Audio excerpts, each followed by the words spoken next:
Good morning, everyone. The time for convening has arrived. The Senate will come to order. At this time, I'll ask all unauthorized personnel to exit the chamber. Recognize the senator from the 28th. Speak to the journal. Good morning, Mr. President. Welcome back, everyone. Interesting day today. Today is National Hooty Hoo Day. Bet you didn't know that. And on this day in 1888, in Athens, Georgia, Ben Epps was the first person to build and fly an airplane in Georgia. That's pretty cool. Mr. President, I'm not going to dilly-dally today because we got a great lineup of pages. We got almost as many pages as we do senators. Out of Dallas, Georgia, we got Knox Foster. Out of Ackworth, we have Emma Kosick. Out of Noonan, we have Macy Lynn Bohannon, who's the daughter of the governor's employee, Brad Bohannon, my former boss and neighbor. Also out of Noonan, we have Caleb Murray. Out of Lilburn, we have Rita Fidema Karakazi. Out of Dahlonega, we have Zara Johnson. Out of Atlanta, we have Brian Phillips Taylor. Out of Cumming, we have Azrita Dervasula. Out of Jackson, we have Jackson Fritz. Out of Richmond Hill, we have Brooke Glazer. Out of Monticello, we have the Hamlin sisters, Annalie and Christina. Out of Jackson, we have Neil Patel. Out of Swanee, we have Arshan Rafiq. Out of Edison, we have Carlton Cannon. Out of Arlington, we have Jaquavius Carr. Out of Lean, I don't know where Lean is, Jayla Glover. Out of Morgan, we have Morgan Kirk. Out of Edison, we have Jakiria McClendon. Out of Arlington, we have Kanaja Mitchell. Out of Sewanee, we have Candace Loa. And out of Fairburn, we have Zion Carter. Y'all give this page lineup a big round of applause. We appreciate y'all serving today. We know it was hard for y'all to get out of school and be here with us, but we appreciate it. Might be winter break. Glad you're spending your winter break with us. Mr. President, the journal has been read and found to be correct. All right. Thank you, Chairman. Appreciate that. And thank you, Pages, for coming today and participating in our Page program. We greatly appreciate it. There is a lot of you today, so we greatly appreciate that and hope we can keep you busy. You know, I learned something new today, Mr. Chairman. The Epps Aviation, I guess that's where that Ben Epps is where that comes from. You said 1888? 1888. All right. So good. All right. Is there objection to the confirmation of the journal? Chair hears none. The journal is confirmed. All senators who have bills and resolutions to introduce, please bring them to the Secretary's desk at this time. First reading and references to Senate bills and resolutions. Secretary? Senate Bill 506 by Senator McLaurin of the 14th and others, a bill to be in town and act to amend Article 3 of Chapter 11 of Title 9 of the OCGA. Judiciary. Senate Bill 515 by Senator Hatchett of the 50th and others, a bill to be in town and act to Health amend. and Human Services. Senate Bill 516 by Senator McLaurin of the 14th and others, a bill to be in town and act to amend Code Section 10-1393. Agriculture and Consumer Affairs. Senate Bill 517 by Senator Robertson of the 29th, of the bill to be in town and act to amend Article 2 of Chapter 3 of Title 16. Judiciary. Senate Bill 518 by Senator Williams of the 25th and others, a bill to be in town and act to amend Article 3. Economic Development. Senate Bill 519 by Senator Watson of the 1st and others, a bill to be in town and act to amend Article 1 of Chapter. Children and Family. Senate Bill 520 by Senator Cowser of the 46th and others, a bill to be in town and act to amend Title 19 of the Children OCGA. and Family. Senate Bill 521 by Senator McLaurin of the 14th and others, a bill to be entitled an act to amend Title Insurance 34. and labor. Senate Bill 522 by Senator Parent of the 42nd and others, a bill to be entitled an act to amend Part 5 of Article 4. Public safety. Senate Bill 523 by Senator Hatcher of the 50th and others, a bill to be entitled an act to amend Chapter 11 of Title 16 of the OCGA. Judiciary.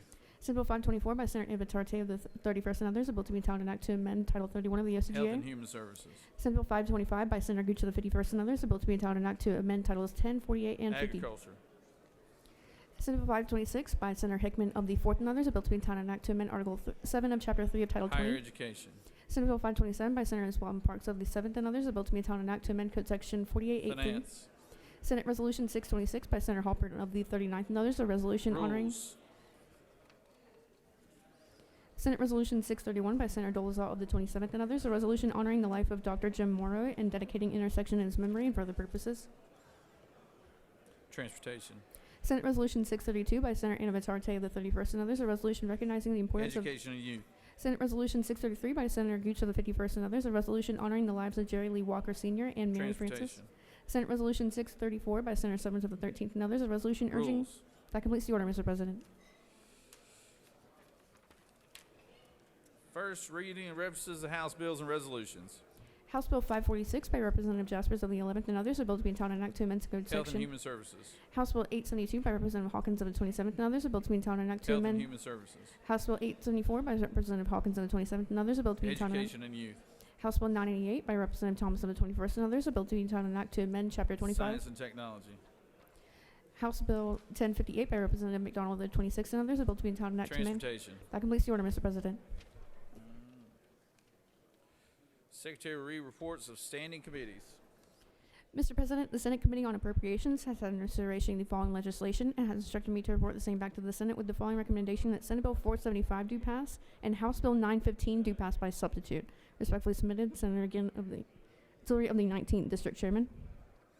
Mr. President, the Senate Committee on Assignments has had under consideration the following appointments made by the governor that require Senate confirmation submitted to the Senate on February 13, 2024, and has instructed me to report the same back to the Senate with the following recommendation: that the appointments be confirmed as submitted. Respectfully submitted, Honorable Burt Jones, Chairman. Mr. President, the Senate Committee on Rules has had under consideration the following legislation and has instructed me to report the same back to the Senate with the following recommendation: that pursuant to Senate Rule 2-1.10b, the Committee on Rules has referred the following legislation from the general calendar, Senate Bill 293, to the Committee on Rules. Respectfully submitted, Senator again of the 47th District Chairman. That completes the order, Mr. President.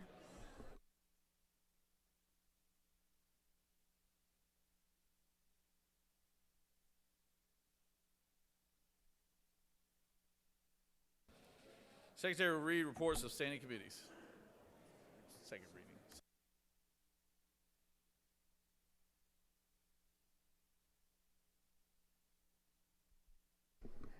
Senate Bill 125 by Senator James of the 35th. Landlord and Tenant Code Section 44719, repeal restrictions on rent regulation by local governments. Senate Bill 384 by Senator Hickman of the 4th and others.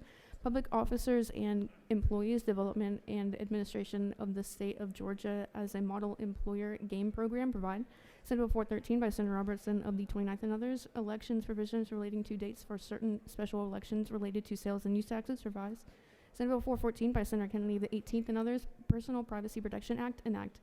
Senate Bill 417 by Senator Albers of 56 and others. Reporting of accidents, timing, and documentation of such reports provide. Senate Bill 418 by Senator Williams of the 25th and others. Georgia Peace Officer Standards and Training Council basic and in-service training courses on animal fighting and recognition of animal abuse establish. Senate Bill 433 by Senator Cowser of the 46th and others. Nonprofit corporations enact Donor Intent Protection Act, provide definitions, charitable organizations from violating the terms of charitable contributions prohibit.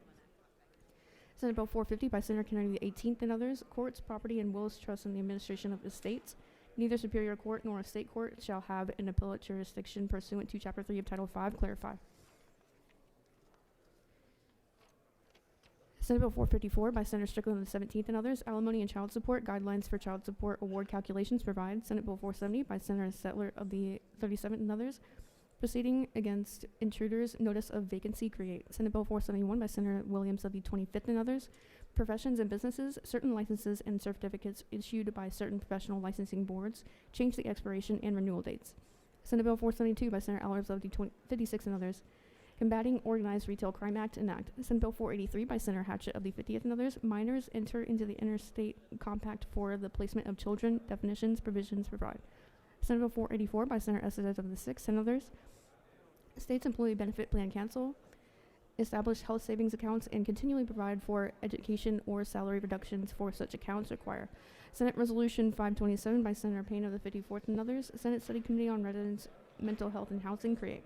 Senate Resolution 570 by Senator Robinson of the 29th and others. Senate supporting safety and welfare of all individuals in Department of Corrections Facilities Study Committee create. That completes the order, Mr. President.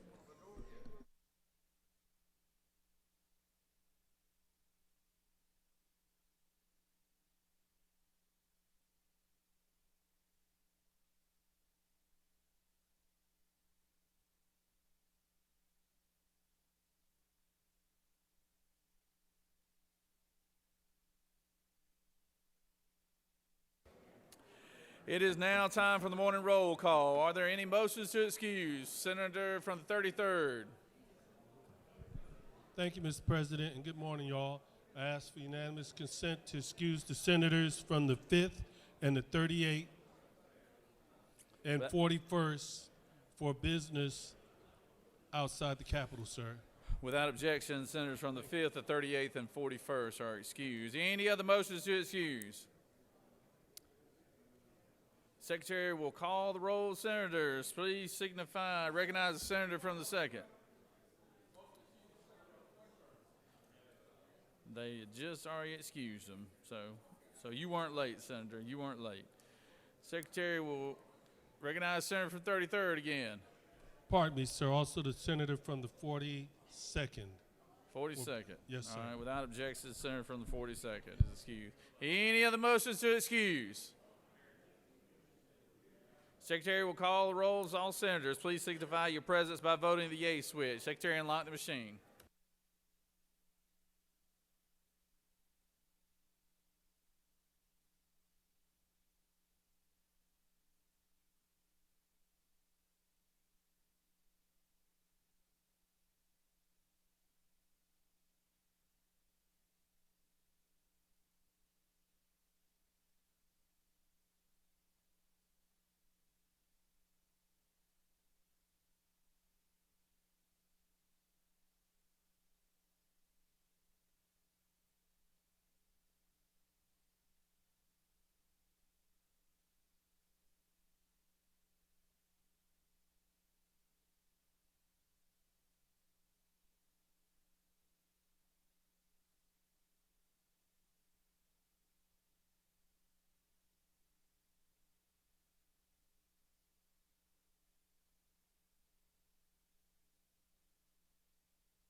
It is now time for the morning devotion. All senators, please take your seats and cease all conversations. I would ask the doorkeepers to secure the chamber at this time. I'd like to call on the Dean of the Senate, Senator from the 15th from good old Columbus, Georgia, to introduce our pastor today and lead us in our Pledge of Allegiance. Senator? Thank you, Mr. President. Will you rise? Let's pledge to the flag, please. I pledge allegiance to the flag.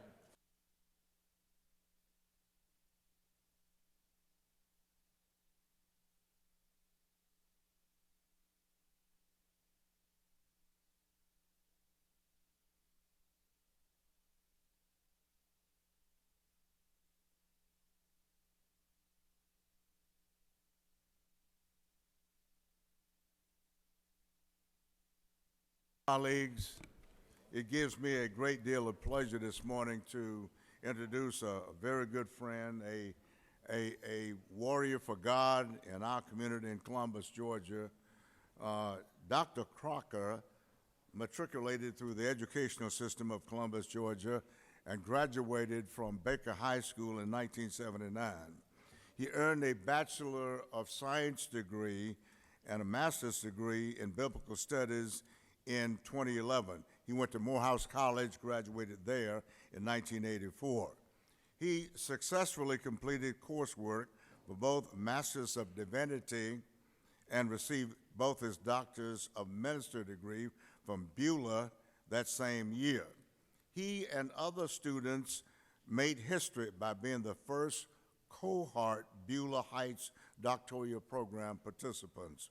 Having a passion for those in need of a second chance, he serves as the staff chaplain at the DeKalb County Sheriff's Office in Decatur, Georgia. Dr. Crocker's primary role is managing the faith-based community of chaplains as they are assigned to encourage the employees of DKSO and supports the spiritual awareness through life skills, development for offenders, and those who struggle with rehabilitation and their faith. Dr. Crocker is active in the community in Columbus and Metro Atlanta. He is a member of the Georgia Association of Chaplains, a certified instructor with Mount Calvary School of Christian Education, leaders of the Pastors and Minister Division of the 4th District of GNBC, an active member of the IMA of Columbus, leadership, DeKalb Omega Psi Phi Fraternity, Lambda Iota chapter in Columbus, Georgia, a civil life member of the NAACP, the Mayor's Commission to End Homelessness in Columbus, member of the Georgia Law Enforcement of Chaplain, member of Mount Calvary Association, member GNBC 4th District graduate of the Pastors Academy, Columbus Police Department. He is very involved in the police department in helping youth before we have to rehabilitate them in prison. He is a humble servant of God, his family, the Family Metropolitan Baptist Church, and the community at large. Dr. Crocker is married to Lasha, and is the proud father of 2 beautiful children, Curtis III and Jocelyn Nicole, and 1 grandson, Curtis Jamal. I give you Pastor Crocker. Amen. Thank you so much, Senator. It's truly a blessing and an honor to be here standing before you all this morning, and I do not take this time lightly. Let me go ahead and get into what I have been assigned to do. We are celebrating American history and within the African American culture this month of February, and I want to draw your attention to a quote by Dr. Benjamin Elijah Mays, who stated, "Every man and woman is born into this world to do something unique and something distinctive, and if he or she does not do it, it will never get done." And I would surmise this Morehouse educator and profound thinker believes the Creator, our God, intended for all to have purpose. Say purpose. Beloved, you have been blessed with a gift in this chamber, a gift of service, a gift of discernment. This gift defines who you are and your purpose. Now, let me ask you a question. Have you ever asked yourself why you do what you do? Why do you exist? Why God put you in this capacity? Why God allowed the voters to vote you into this position? Because there is purpose. Beloved, we're living in a unique season. While you are operating in the age of information, and we have been exposed to many things, and that has challenged normalcy and prudence. But regardless of the stimuli, I believe we're going to have to give an account for the commission God has given to each and every one of us, each and every one of you. And we will have to give an account, oh God, on those decisions that we make outside of his will. And I pray we are willed back into the will of our God. So I would challenge you on the above question of existence. As Jesus stated, "Verily, I say unto you, inasmuch as you did it for the least of these, my brothers and sisters, you did it for me."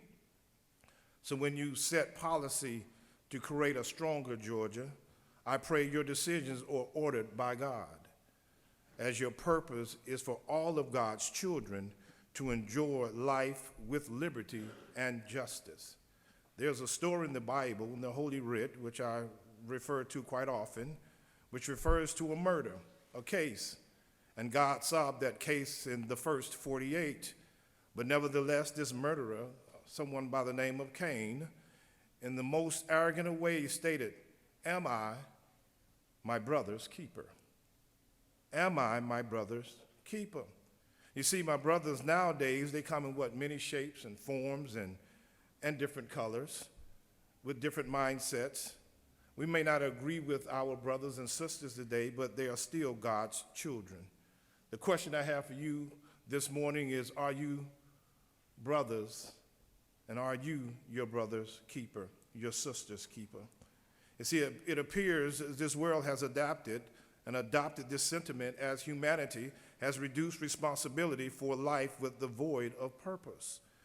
The Declaration of Independence quotes, and we all know this, we hold these truths to be what? Self-evident, that all men are created equal, that they are endowed by their Creator with a certain unalienable rights, that among these are what? Life, liberty, and the pursuit of happiness. See, I would suggest to all of us that we be honest with ourselves and rethink our purpose and what God has created inside of each and every one of you.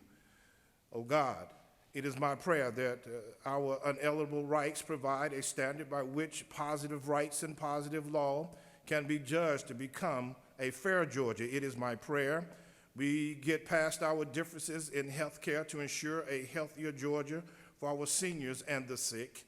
It is my prayer that we recognize that we all bleed the same color of blood and that we are an equal Georgia.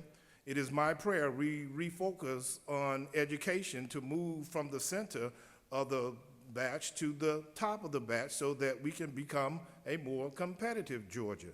It is my prayer we find ways and means to strengthen our police and sheriff departments to reduce crime to make Georgia safer. It is my prayer that we find purpose and working together to build a stronger Georgia. So as I pray for each and every one of you today, I want to remind you of the purpose that God has given to you. Rene Descartes, a very known philosopher, stated, "I think, therefore I am," which means that you have the God-given gift of being able to reason and to think. And because you are a thinker for the state of Georgia, it is my prayer that God is pleased with everything that you do. So I'm here to encourage you and to say to each and every one of you, may God bless you and may God keep you. Can we pray? Eternal God, our Father, we are so thankful for what you have done for us and how you have allowed us to be in this moment. But God, as we are all thinkers and you have blessed us, Lord God, with the gift of reasoning, let us be able to come and reason together. In the name of Jesus, I pray. I pray that, God, you give them the strength and the courage to do what they have been called to do, that we have been called to do, that we can walk together and do the things, Lord God, that you have ordained. So, Father, I'm asking you right now to bless everyone under the sound of my voice. I'm asking you right now, God, to encourage us to do the right thing for the least of these. God, I'm asking you right now to, God, increase our purpose, to increase our service so that we can understand why and know why we truly exist. So, Heavenly Father, as I close this moment, I just simply want to say thank you, God, for this opportunity. Thank you, Lord God, to be able to come in and, God, to share your grace and your mercy with everyone else.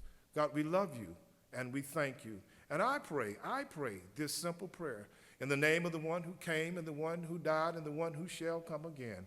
I pray this simple prayer in Jesus' name. And if you're in agreement with this prayer, let all of God's children say amen. Amen. Thank you so much. Thank you, Pastor.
if I could have everyone's attention real quick, if I could have all senators' attention real quick, preferably if you find your seats and sit at your seats, it'd be wonderful.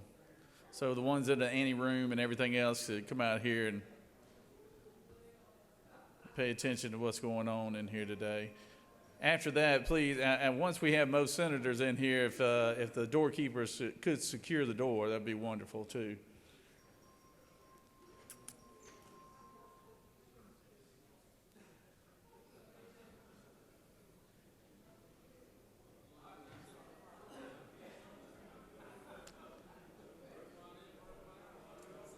I know. I just wanted to bring it to everyone's attention. Unfortunately, last night we had another tragedy in the ranks of our state trooper family. A young man named Chase Redner lost his life last night in a tragic accident. The young man was on the side of the road helping out with a vehicle that I don't know the exact situation of the vehicle, but I just know he and another trooper were assisting a vehicle on the side of the interstate, and they were struck by an oncoming car, and it killed Trooper Redner instantly. So if we could please stand and have a moment of silence for Trooper, and our prayers are with his family and friends and everyone who was able to know him.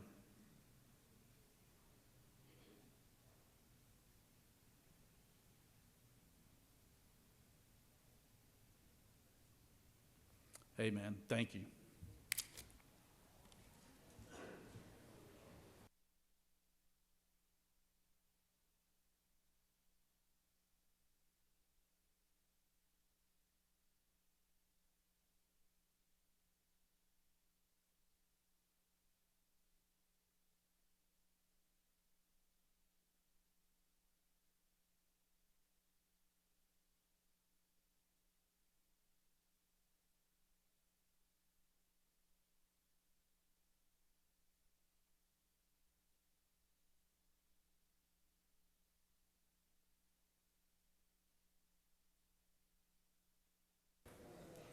We always like to recognize our doctors of the day, and it's my pleasure to recognize the senator from the 7th who introduced our doctor of the day. Senator? Thank you, Mr. President. I have the privilege of introducing the doctor of the day, Dr. Indra Krishnan, who is also from Duluth, where I'm from. He's a gastroenterologist from Lawrenceville and holds a dual faculty position as an adjunct professor of medicine at Emory University of Medicine, and PCOM, the Philadelphia College of Osteopathic Medicine, Georgia campus. He received the gubernatorial appointment to the Georgia Board of Healthcare Workforce, which attends the rural healthcare of Georgia, and he continues to serve on the board. He has served as president of Georgia Gastroenterological and Endoscopic Society and Georgia Association of Physicians of Indian Heritage. Dr. Indra Krishnan has a special passion in the prevention of colorectal cancer. Just last week, Governor Brian Kemp signed off a proclamation declaring the upcoming month of March as the Colorectal Cancer Awareness Month in Georgia. Dr. Indra Krishnan's commitment to excellence and compassion in his work serves as an inspiration to all who have the privilege of knowing him. Thank you.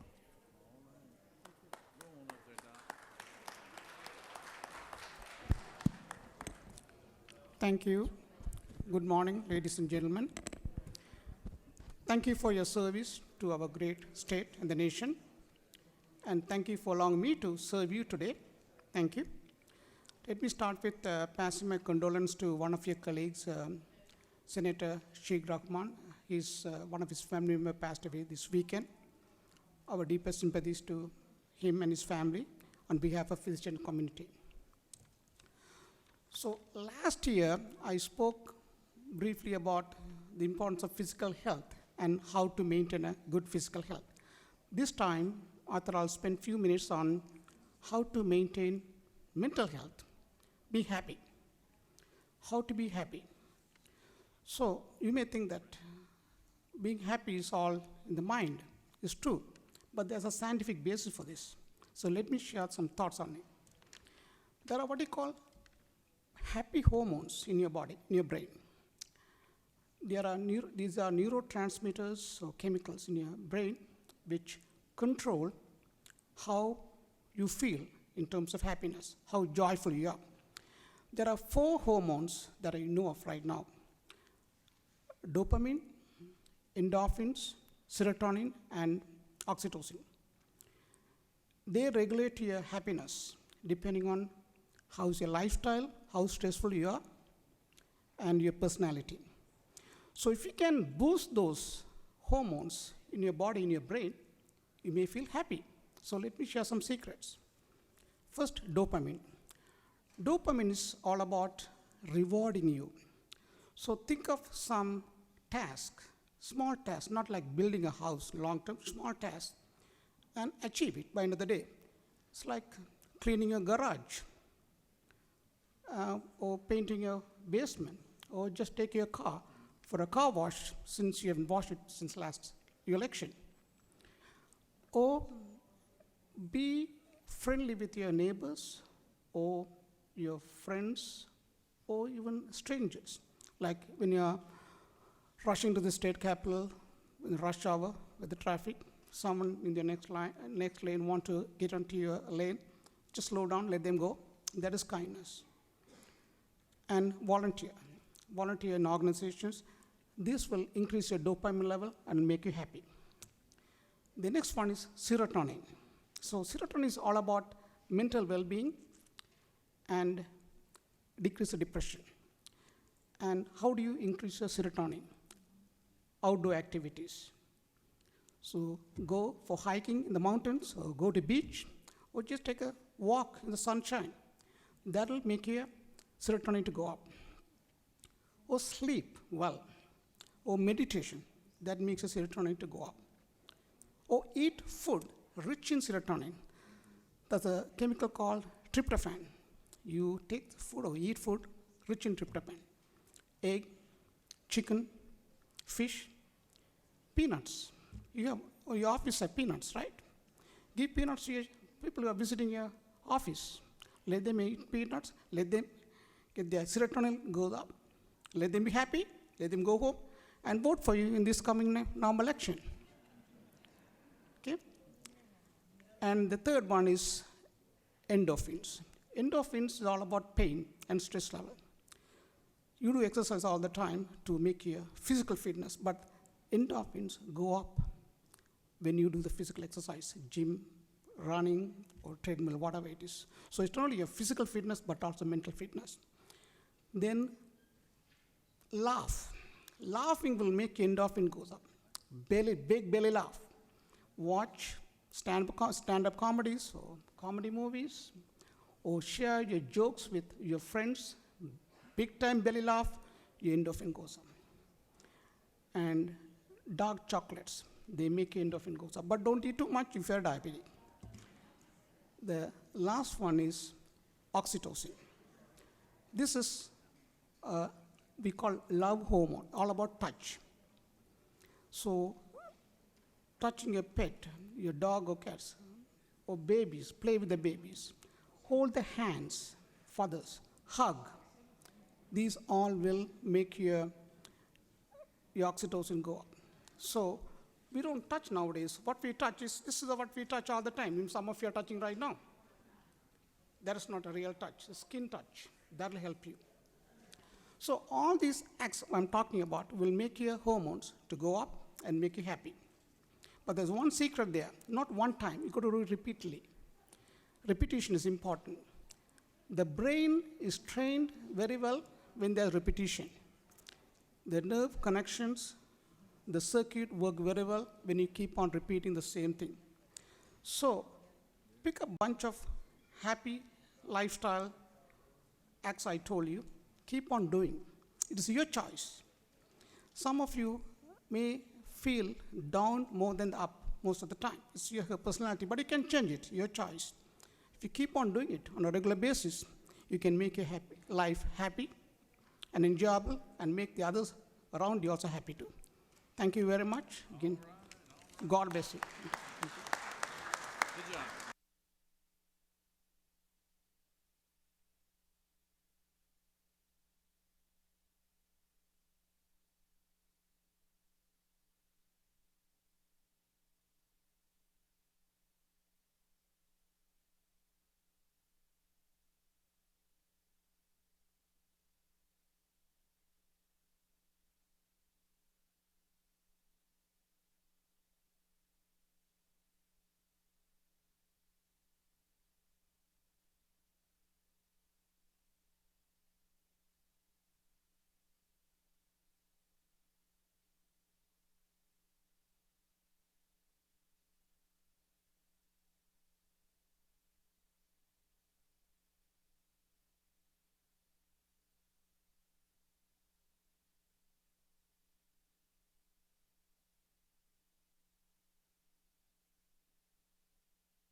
Be happy, Senator from the 25th.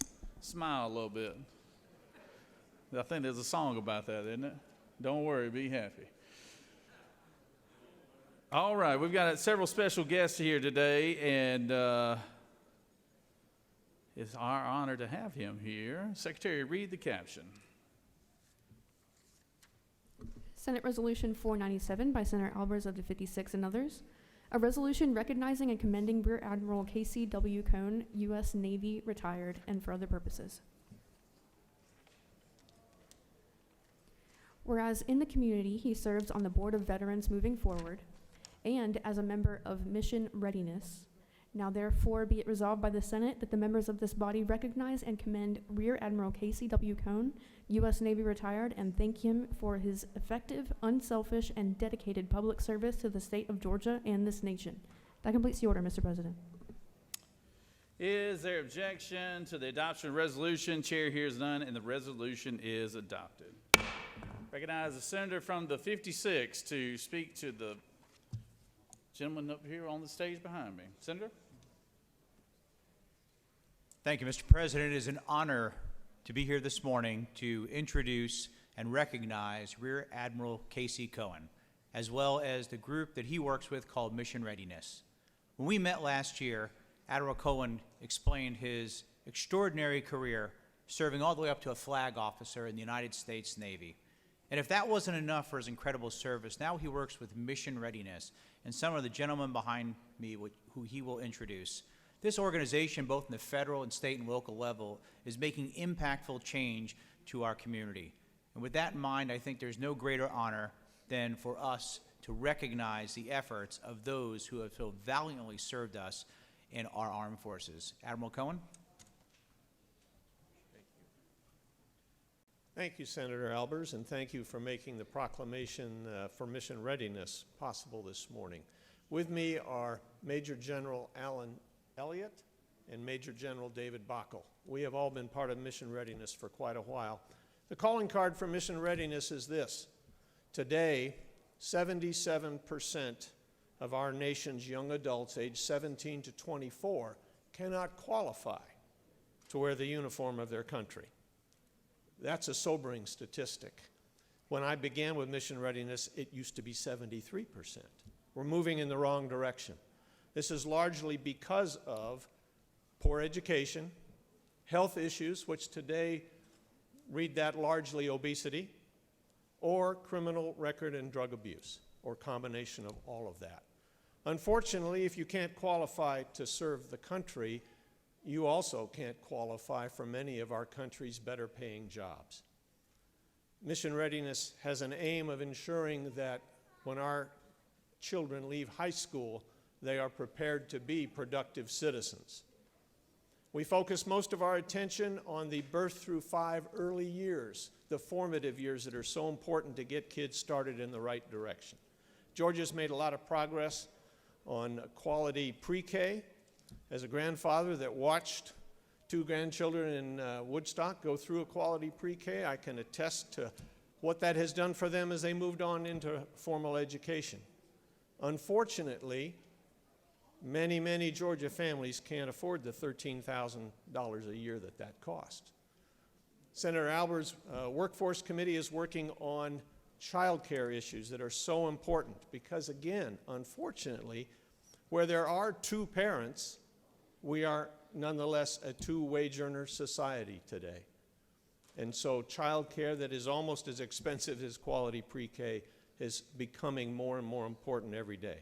So thank you to all of you in the Senate for what you do for Georgia's children, because our economy, our nation, and frankly our national security depend on it.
All right.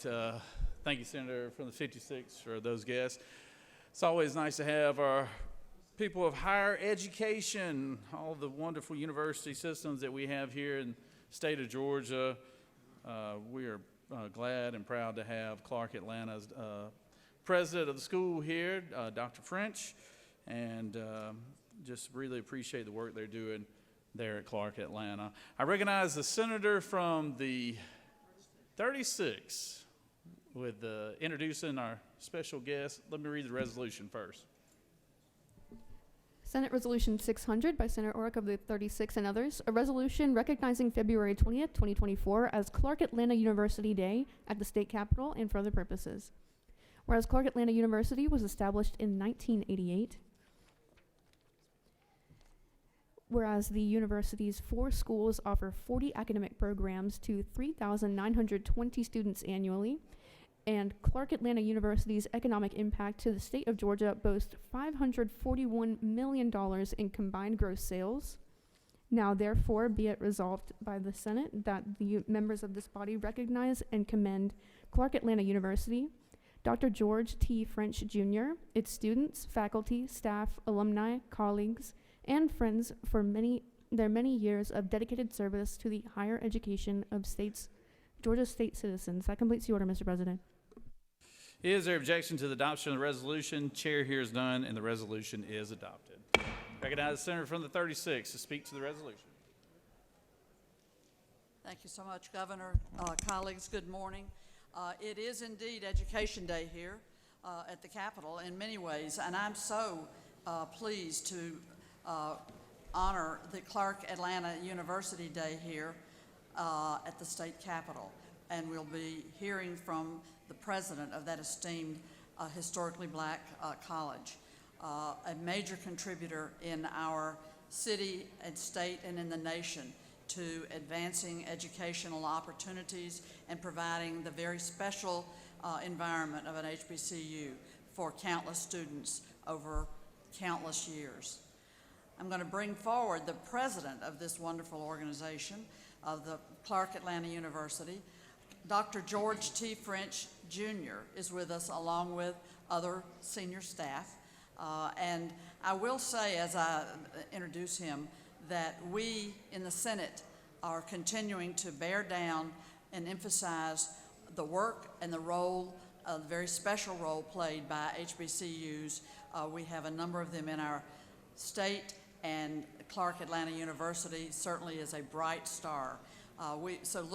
Stay tuned for further HBCU initiatives from our body. Dr. George T. French, Jr. is the president of Clark Atlanta University. He's a nationally recognized leader in higher education and educational policy. Dr. French has served 3 secretaries of education on the federal level and has been appointed by the U.S. Congress to contribute to important discussions on access to affordable post-secondary education. He's the longest serving HBCU president, with more than 12 years in this leadership role here as president. And since assuming this role as president at Clark Atlanta University, Dr. French has managed a dedicated team of faculty and staff, a substantial budget, and has generated over $300 million to this estimable institution of higher education. He's overseen the development of a 5-year strategic plan, implemented campus-wide improvements, and established historic partnerships with global and industry leaders, including Apple, Google, Microsoft, Cisco, and the Georgia Film Academy. So please help me in welcoming and hearing remarks from Clark AU President George T. French, Jr. Dr. French.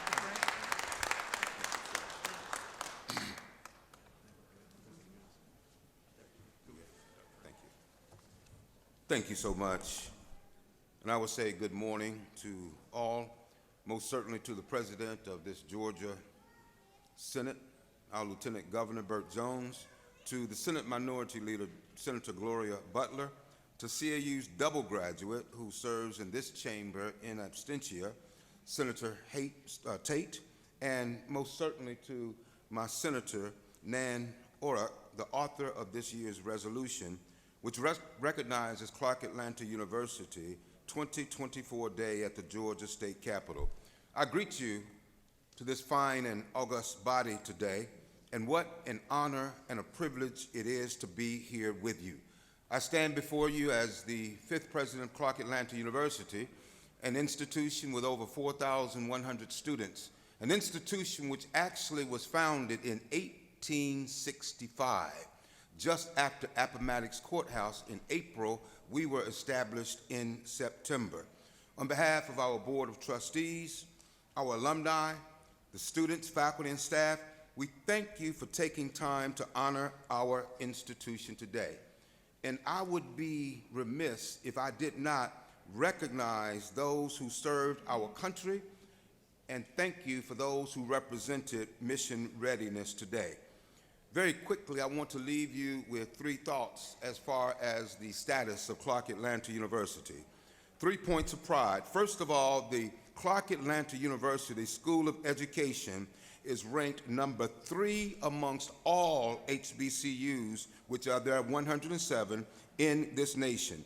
We are ranked number 3 in the state of Georgia for our School of Education amongst all colleges. Secondly, our Master of Business Administration program has the 3rd highest ranking amongst all HBCUs in the nation, and the 1st among HBCUs in the state of Georgia, and the 4th amongst all universities in the state of Georgia. Finally, our point of pride, the Whitney M. Young School of Social Work is the oldest school of social work in the state of Georgia. Our School of Social Work is ranked number 51 in the nation and number 2 in the state of Georgia. There's much to be proud of. I thank you for your support, Senators, of Clark Atlanta University and all of the historically black colleges within this great state. Mr. Lieutenant Governor, thank you for this opportunity. Indeed, it is a great day in the state of Georgia. Thank you so much.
All right, we've got a very special guest here today. We've got our Teacher of the Year here today, Miss Christy Todd here, our Public Educator of the Year, and she's a finalist, I understand, for National Teacher of the Year.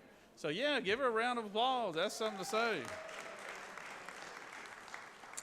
She teaches in the Fayette County school system and has been doing it for 15 years now, so we're glad to have her here. Secretary, read the resolution, please. Senate Resolution 547 by Senator Orrick of the 36th and others, a resolution commending Christy Todd, the 2024 Georgia Teacher of the Year, and for other purposes. Whereas Christy Todd is a highly praised music technology teacher at Rising Star Middle School, has earned distinction for teaching excellence, and has been honored as the 2024 Georgia Teacher of the Year. Now, therefore, be it resolved by the Senate that the members of this body commend Christy Todd, the 2024 Georgia Teacher of the Year, and express their most sincere best wishes for continued success. That completes the order, Mr. President. Is there objection to the adoption of the resolution? Chair hears none, and resolution is adopted. Recognize the senator again from the 36th to speak to the resolution. Thank you, Governor. As I said, today is an education day here at the state capitol and in the Georgia Senate. Christy Todd, the 2024 Georgia Teacher of the Year, is just an incredibly talented, dedicated public servant delivering wonderful education to the students in her care at Rising Star Middle School. She was raised in Coweta County. She lives in Griffin. She teaches in Fayette County. She's a Georgia girl through and through. And we're rooting for her to be very competitive in the race for the National Teacher of the Year competition. I met Christy Todd very recently. I met her at a wonderful forum by the Partnership for Excellence in Education. And I heard her speak there, and I immediately stepped out of the room with her and said, you must come to the Capitol. You must bring your message of strong public education to the state Capitol. Look for me, look to hear from me soon. She's the daughter of educators. She comes from a family of educators. She's a dedicated public school teacher, and I'm going to let her speak, and I'm going to take my seat and ask you to welcome wonderful Christy Todd, Georgia Teacher of the Year for 2024.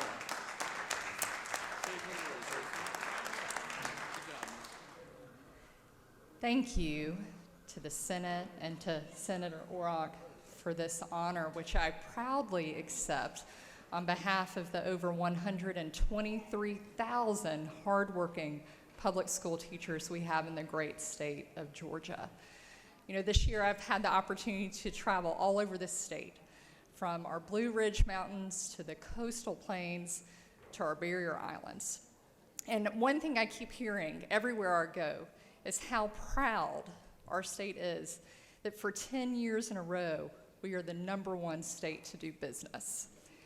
Well, I think that if we want to continue to be the #1 state to do business, we must also become the #1 state for teachers to work.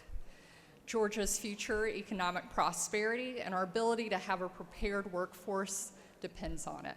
So I just want to thank you again for this moment and for elevating the teaching profession and your support of Georgia's public school students and teachers. Thank you.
All right, we've got another special group of ladies here behind me, and I know our senator from the 9th is proud to have them here. We're proud to have them here as well. So, Secretary, read the caption.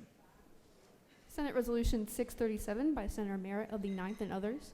A resolution commending and recognizing the Partnership Against Domestic Violence and its CEO, Katha Blackwell, and for other purposes. Whereas the Partnership Against Domestic Violence began with one bed and one phone in 1975 in Atlanta and has since grown to become the largest provider of domestic violence services in Georgia. Now therefore be it resolved by the Senate that the members of this body commend the Partnership Against Domestic Violence and its CEO, Katha Blackwell, for their dedicated efforts in prevention, intervention, and eradication of domestic violence. That completes the order, Mr. President. All right. Is there objection to the adoption of the resolution? Chair hears none, and the resolution is adopted. Recognize the senator from the 9th to speak to the resolution. Thank you, Mr. President. Good morning.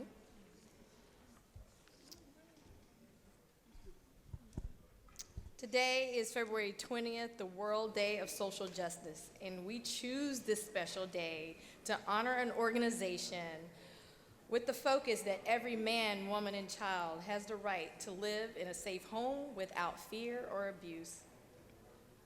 Domestic violence still remains the leading cause of homelessness among women. The Partnership of Domestic Violence began with one bed, one phone as an all-volunteer organization in 1975. Today, the Partnership Against Domestic Violence is the first and largest domestic violence organization in Georgia, providing professional and empowering support to abused women, children, and men in Gwinnett County and Fulton. They help over 10,000 men, women, and children annually to restore their power and self-sufficiency as they recover from the effects of domestic violence. In 2022 alone, they provided emergency shelter, counseling, and legal advocacy to over 12,000 survivors. None of this would be possible without their fearless leadership that continues to fight domestic violence and through outreach initiatives. That leader I am proud to recognize is Katha Blackwell, their CEO. Katha Blackwell is the CEO of the Partnership Against Domestic Violence, and she knew at a young age that domestic violence was wrong. After years of seeing women in her family go through abusive relationships, Katha decided to make it her goal to help women and become a licensed social worker. She currently lives in North Georgia with her husband Eric and her 2 children, continuing her tireless work to help survivors heal and thrive. And now I would like us to give a warm welcome to CEO Katha Blackwell.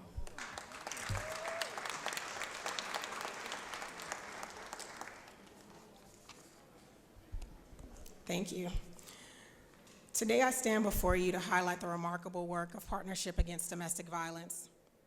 For nearly 50 years, PADV has been a beacon of hope for survivors of domestic violence, serving over 10,000 individuals each year. Our mission is to end the crime of domestic violence and empower its survivors. That's a bold mission to have, the boldness to say that we're going to end something. So everything that we do, every grant that we pursue, every program that we implement focuses in on our mission. The services provided by PADV is both comprehensive and vital, from our 24/7 crisis line and our emergency shelters in Gwinnett and Fulton County to our 4 housing programs and legal advocacy services.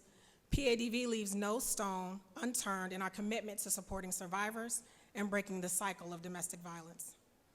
Our impact extends beyond crisis intervention through initiatives like teen dating violence awareness and the Healthy Friendships After School program that we just implemented over this past year. Our goal is to educate the next generation about dating violence, not only to avoid becoming a victim of domestic violence, but to also educate potential abusers. At PADV, we understand the real changes require proactive efforts. We recognize that domestic violence often festers in environments lacking understanding and communication. That's why we're dedicated not only to supporting survivors, but to educate our communities on healthy relationships and conflict resolution. As we receive this resolution today, we are profoundly grateful. This recognition is a testament to the unwavering dedication of our staff, our volunteers, and our donors who tirelessly strive to make our communities safer and more resilient. We are deeply honored and humbled by this acknowledgement, and we pledge to continue our work with even greater determination. Let us unite in our communities to ensure every survivor receives the justice and support they deserve, because every home should be the safest place in comparison to anywhere else. Thank you so much.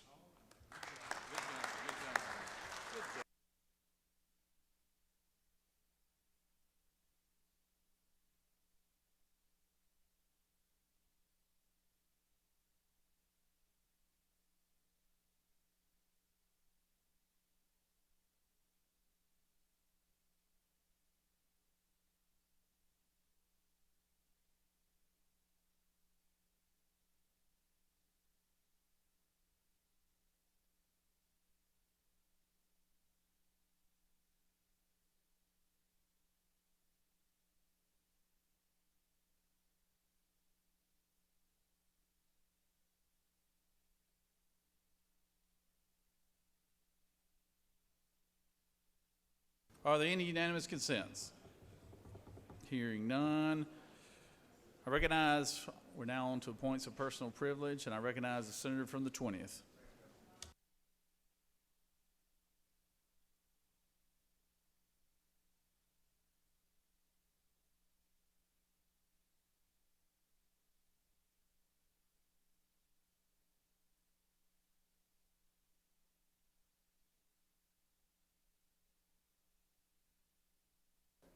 Thank you, Mr. President. We talk a lot in this body about workforce development. We talk a lot about STEM education. We talk a lot about character and soft skill education with our youth. We unfortunately have a large appropriation in the budget to build a new prison. And I'm here to tell you today, I'm here to talk about something very positive, a group that is addressing all of these issues, in my opinion, and that's the Georgia FFA Association. I have with me on the wall over here, Ben Lastly, the Executive Director. Raise your hand, Ben. And then our 4 state FFA Vice Presidents, Cindy Ramos from Covington. She goes to Eastside High School. Andrew Carnley from Perry. He goes to Perry High School. Emma Story from Jefferson. Goes to Jefferson High School. And Bobby Ray Stott from Ludowici that goes to Long County High School. These are our state FFA vice presidents. FFA is part of the Georgia CTAE program. It's the director is Dr. Barbara Walls, and the Georgia Agriculture Education Program Manager is Billy Hughes. The Georgia Agriculture Education is composed of 3 integral components: classroom instruction, supervised agricultural experience, and the student organization, which is FFA. We have one of the largest chapters in the nation, and I would tell you that we've got the best FFA in the whole country. FFA teaches personal responsibility, it teaches science and technology, it teaches leadership, and you won't find FFA students getting in trouble. They are great kids, and I'm really proud to honor them today with a resolution. I'm going to kind of paraphrase this, if you will indulge me. Commending the Georgia FFA Association and recognizing February 20th, 2024 as FFA Day at the state capitol and for other purposes, whereas FFA and agricultural education provide a strong foundation for the youth of America and the future of food, fiber, and natural resources systems. And whereas the Georgia FFA Association ranks as the 3rd largest state FFA association in the nation, with more than 89,000 current members and 390 local chapters. Whereas the FFA motto, learning to do, doing to learn, earning to live, living to serve, gives direction of purpose to these students who take an active role in succeeding in ag education.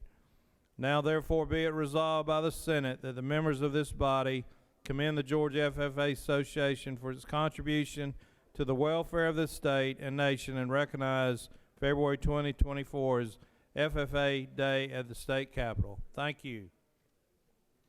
All right, thank you, Senator, and yeah, let's give them a round of applause, all our FFA members.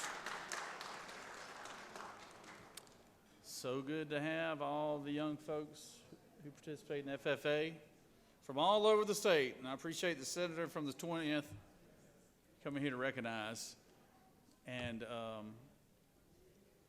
also a reminder to each Senator, we would love to recognize everybody up here at the roster, but how the Secretary of the Senate works, it's the first come, first served basis when we do that. So we try to accommodate everybody however we can, but some days get a little heavier than others, and we have a heavy day. But we're glad to have, I see the FFA folks up there up top, so we appreciate everyone being here as well. So thank you again, Senator.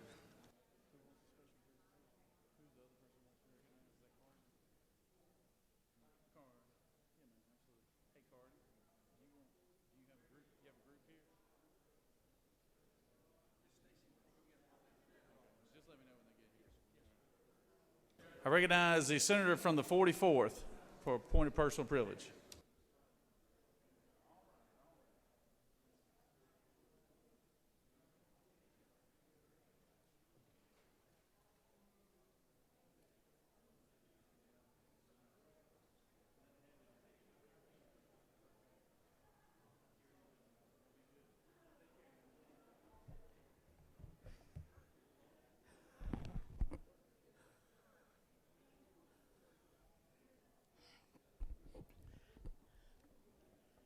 Thank you very much, Mr. President. Colleagues, I am just delighted to recognize Clayton State University. This is Clayton State University today at the Capitol, and we have with us the new president of Clayton State, Dr. George Lewis, who was named the 6th permanent president of Clayton State University. Clayton State in 2022 was ranked by James Magazine as number 3 best value in Georgia. Also in 2022, Clayton State began offering a Master's of Science in Data Science and a Master of Science in Cyber Technology. Clayton State University had an economic output impact in fiscal year 2022 of more than $307 million. Clayton State, 92% of Clayton State University students are from the state of Georgia. We are just so honored to have Clayton State University here today, its students and the president. If you're in the gallery at Clayton State, would you please stand? Woo! A wonderful nursing department. Dental hygienist, thank you so much. And the president is right here, Dr. George Lewis. Please welcome them today. Thank you so much for being here. If you'll come to the side, we'll take that photo. Also, today is Lupus Day. Lupus Day at the Capitol. The Georgia chapter of Lupus Foundation of America will host Lupus Day today. Let me just say to you that lupus is an acute and chronic lifelong autoimmune disease in which the immune system is unbalanced, causing inflammation and tissue damage to virtually every organ in the body. Lupus can affect any part of the body, including skin, lungs, heart, kidneys, and brain, and thus the potential to cause seizures, strokes, heart attacks, miscarriages, and organ failures. You know, it's 1.5 million Americans who have this disease and approximately 55,000 Georgians. So the Georgia State Senate wants to say today that we support lupus persons who are living with lupus, and we support our colleague in the House, Representative Kim Schofield, who is such an advocate for this. Thank you so much for being here today. If we have lupus people in the gallery, please stand. Thank you very much. Mr. President, I yield the well. All right, thank you, Senator, and glad to have all the Clayton State representation here today. I've got several family members who are proud Clayton State alums, so glad to have y'all here today. So, recognize Senator from the 4th. I'm actually Senator from 4th, I apologize. Senator from the 13th, I'm sorry.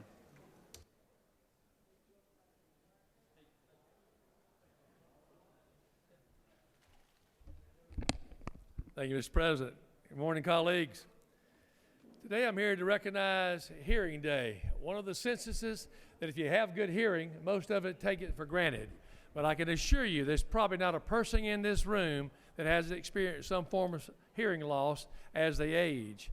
I know I get my hearing checked every year when I have my physical for my pilot's license, and I've watched my hearing steadily decline on the high side, losing the high-pitched hearing. And there's probably some hearing people in the audience here today.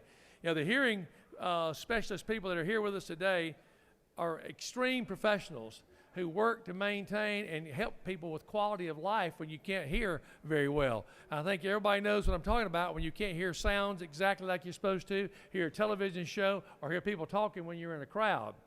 There's 235 some odd, or maybe I'm wrong, it's 200 specialists in Georgia that work every day to help people with their hearing losses. And hearing loss affects everyone.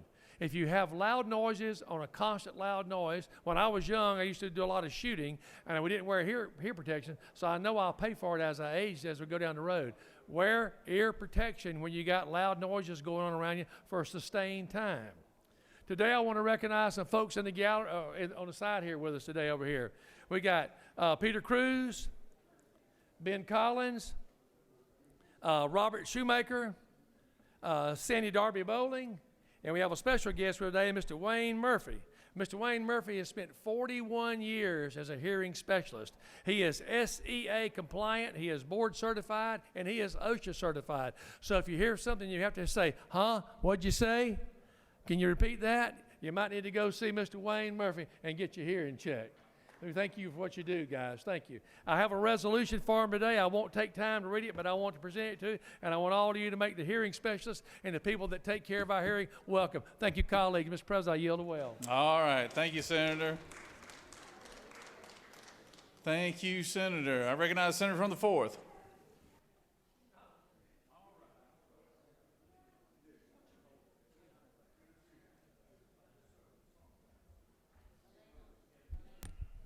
Thank you, Mr. President. I'm going to throw out a couple of numbers for y'all first to kind of think about. The first one is the one the Rear Admiral said, 77%. 77% of the people that are available today do not qualify for armed services because of several issues. One of those issues was education. I'm going to throw out $2.2 trillion. I'm going to throw out $73 billion. $2.2 trillion represents, if all the people in the United States were reading on the 6th grade level, that would be additional money that would come to our economy each year. In Georgia, that amounts to $73 billion. If everybody was reading on at least the 6th grade level, $73 billion would come to our economy every year for the income. I want to also tell you that 75% of the people incarcerated did not complete high school or have a very low literate rate. And I will also tell you that a large majority of the children that are reading because of their mothers. Their mothers read to them. That's a clear indication going forward. Mr. President, I would like to share with you research from the Get Georgia Reading campaign that happened in Statesboro in January, the Georgia Literacy Council. The Georgia Get Reading campaign identified issues that impact a child's literacy skills. These issues require attention, not only from the educators, but public health professionals, doctors, parents, business people, and policymakers. Get Georgia Reading research shows that a mother's high school or greater education is a predictor of her child's reading ability. As I have shared before, low literacy is a generational cycle.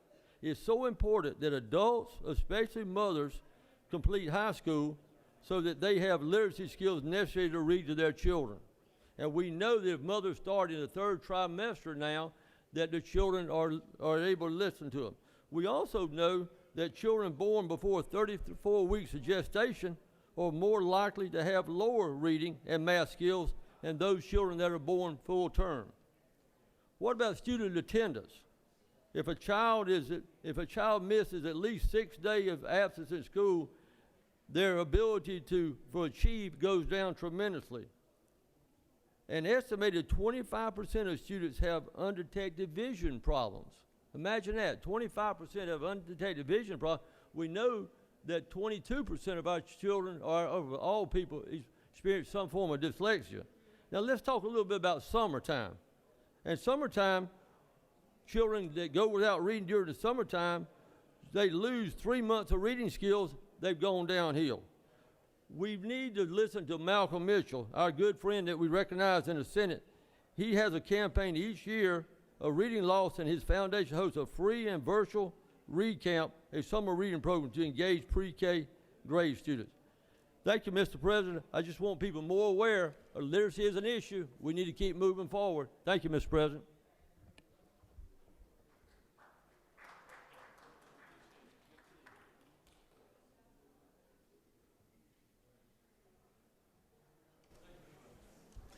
Thank you, Senator, and thank you for all the good work you're doing on the literacy front.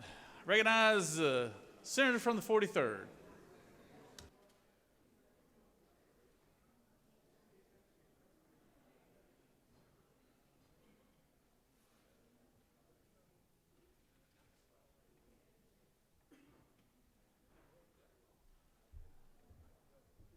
Thank you, Mr. President. Good morning, colleagues.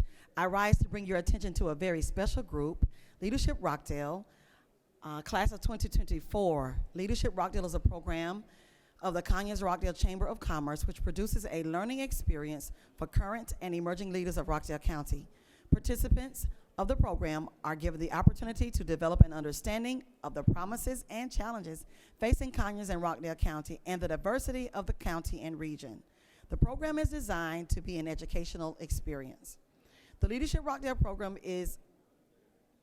encourages its participants to take their increased knowledge of the community, awareness of its institutions, and familiarity with its leaders into the world and involve themselves in all areas of community life.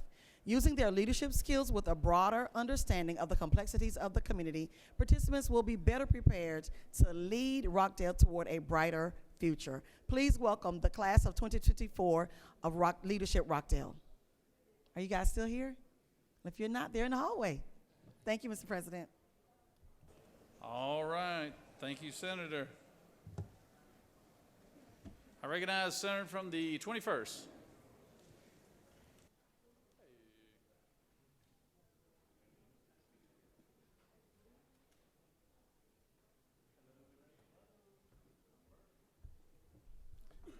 Thank you, Mr. President. Senators, I came before you a couple weeks ago to discuss Fulton County District Attorney Fannie Willis and Special Prosecutor Nathan Wade and their romantic relationship.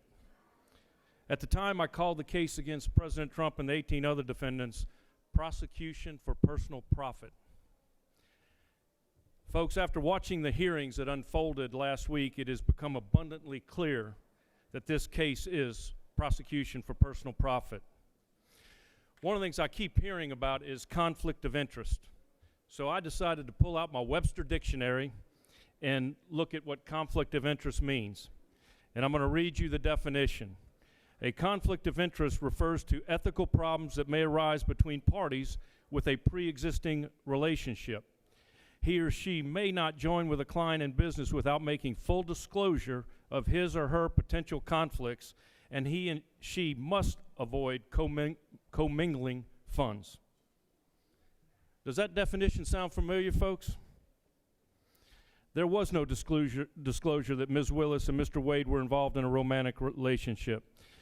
Ms. Willis' longtime friend stated the romantic relationship started in 2019, making it a pre-existing relationship, and there was definitely commingling of funds. Ms. Willis even testified that she gave Mr. Wade a G when he needed money. She also testified that she kept several thousands of dollars at her home where she laid her head.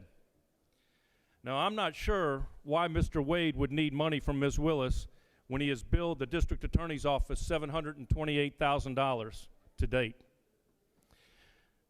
This amount of money for an attorney who has never prosecuted a felony case, much less a RICO case, against a former president of the United States. He would never have been hired but for their personal romantic relationship. Qualifications were not considered in this hire. I also decided to look up the definition of poor judgment, and let me read that to you. That a person has poor judgment means that this person made a poor decision after considering the information and context available. Poor judgment refers to the inability to make appropriate decisions. It is obvious Ms. Willis used poor judgment. One, she hired an attorney that was not qualified for the biggest case she has ever prosecuted. Two, she obviously was blind to invoices. Mr. Wade billed 24 hours in one day and she approved the invoice. Also, she was on record in the AJC article saying her office was not in contact with the White House or the Justice Department, and yet Ms. Willis approved invoices that Mr. Wade submitted from his trips to Washington, D.C. and meeting with White House counsel. Also, during this trial that was so important to democracy and the public, Ms. Willis and Mr. Wade were able to find time to go on 7 different vacations. 7 different vacations. My final definition I looked up was optics. Optics in the political context is the way in which an event or course of action is perceived by the public. The optics of this prosecution for personal profit is not being perceived well by the general public. You ask why? Because of the conflict of interest, the money involved, the vacations, the coordination with the White House, speaking in the pulpit of a church and making this about race, and just an overall poor judgment has led the public to ask, what is going on here? Mr. President, I close with this. There are 2 sayings in politics, but 2 that really apply here are as follows. 1, follow the money. 2, perception is reality. Ms. Willis, save you, Mr. Wade, and the taxpayers of Georgia any more embarrassment and step down from this case. Ms. Willis, the perception in this case has become reality. Mr. President, I yield the well.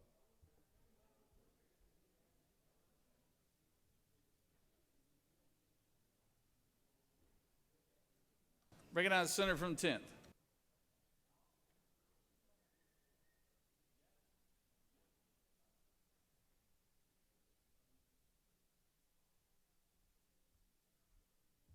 Thank you, Mr. President. I rise today along with my colleagues from the 17th and the 25th to recognize Leadership Henry. They were up in the gallery. If there's any members from Leadership Henry that are still around or out there in the hallways, please know that you are appreciated and you have been recognized today. So please join me in giving them a round of applause. And additionally, Mr. President, I have to recognize my good friend who's standing over here to my right. Ms. Junes Woods is a former chair for Henry County, former county commission chair. In addition to that, she retired from Georgia Power. Seemed like you've had a lot of former jobs, but more importantly, though, her current occupation is working to preserve the Rosenwald schools in Henry County. The Rosenwald schools were built back in the 1930s, I believe. Over 5,300 schools in the South were built, 8 of them in Henry County. And the Rosenwald schools were schools that were blacks, only schools that blacks could attend back in the 1930s. It was a project between Julius Rosenwald from Sears and Booker T. Washington. So on behalf of your preservation efforts, Ms. Woods, thank you, and the Senate and this great body appreciate you. Thank you, Mr. President. I yield the well.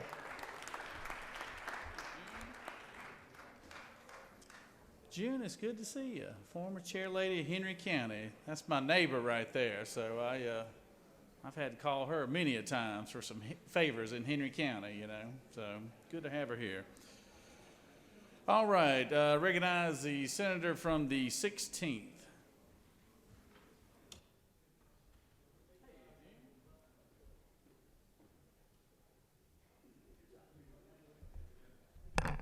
Thank you, Mr. President. As we consider the issues that we're dealing with and the issues of gambling, I want you to look on your desk. There's the American Psychological Association, and the title is How Gambling Affects the Brain and Who is Most Vulnerable. I believe that much of what we want to do is to help our young people, but what we will find is our young people are more at risk for the issue of gambling than any other single group. And here's a report that I think you'll find of interest that may educate you with what the American Psychological Association says about gambling. Thank you very much. Thank you, Senator. Recognize the senator from the 13th.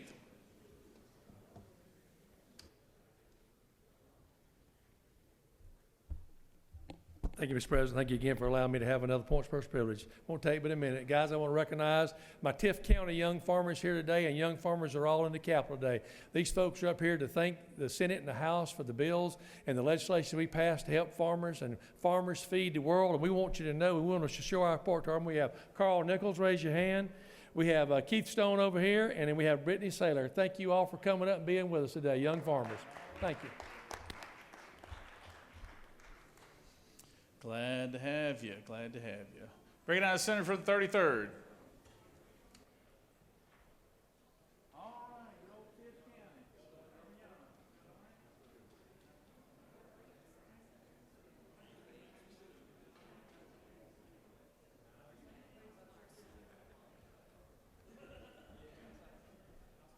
Thank you, Mr. President, my fellow senators, colleagues, friends, and y'all. Today is a Black History moment. Frances E.W. Harper, a poet and orator, called one of the most distinguished African-American women of the 18th century, poet and orator Frances Ellen Watkins Harper, skillfully employed her literary genius to attack racial and gender inequality. Raised by her free aunt and uncle after being an orphan at the age of 3, Harper was afforded the rare opportunity to receive a well-rounded and formal education more than I had. Extremely bright and gifted, Harper began writing poetry in her youth, and at the age of 21 published her first collection of poems, Forest Leaves. Harper moved to Wilberforce, Ohio in 1850, where she was taught at the Union Seminary. Harper found herself in exile from home, her home state of Maryland, after the passage of fugitive slave laws, which allowed free blacks such as her to be enslaved. This event sparked within Harper the ardent passion for the cause of abolition. Harper made literary history in 1859 when she published Two Offers, the first short story to be published by an African-American woman. On the lecture circuit, Harper gave impassioned speeches on the ills of racial and gender oppression, and which won thousands over to her causes. In 1896, Harper co-founded the National Association of Colored Women with Ida Wells Barnett, Harriet Tubman, and several others. And this has been your bicentennial moment. Mr. President, I yield well.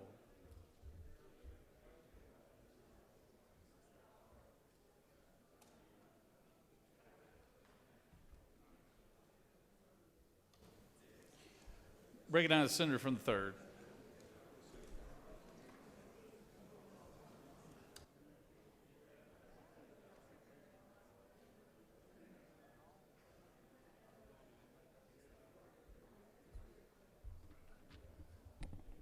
Thank you, Mr. President. Colleagues, I rise to remind you that it is Glenn County Day at the Capitol. We've got a bunch of folks from Glenn County, so if you see a bunch of beach bums running around, you'll know where they came from. I also have here with me today some more serious types from our Brunswick Golden Isles Chamber of Commerce. I have Donna Davis, who is the current chair, Jimmy Arnold, who is the incoming chair, and I have the Chief Executive Officer, Ralph Staffens. They and I and the rest of our Glenn County delegation would remind you that we will be at the depot tonight, starting at 5 o'clock. And these kind people have brought along with them about 90% of this year's shrimp crop from Glenn County. So come eat it. Thank you. I yield the well. Thank you, Senator. Yes. Thank you. It's good to have folks from Glenn County here today. Recognize Senator from the 26th.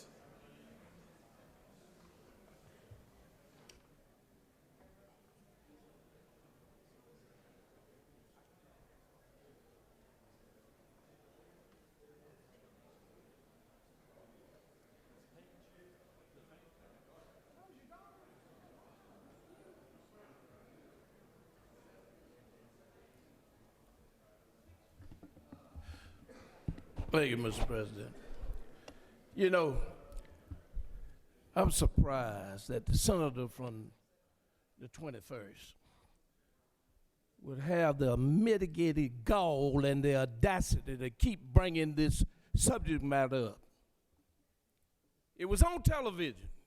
There was a hearing. The daddy said that he had an American Express card, a Visa, and went to the restaurant with his daughter, and they wouldn't take it. They took his last $10 to pay for a meal. So evidently she has experience to keep us some cash. And she make enough money. She not on poor folks' salary, she's on good folks' salary. But any way you get up here, you ain't said nothing about the man making the call to find me 11,000 votes. You didn't say nothing about the man who raped a woman in the dressing room and had got to pay all this money. Let's stop dealing with bedroom politics. Let it play out. They got a judge in the case. Let the evidence show. That guy wasn't the first guy. She tried to get Roy Barnes to take the case, and he wouldn't take it.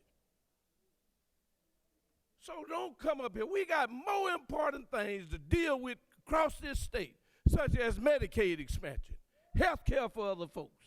And you want to bring up bedroom politics.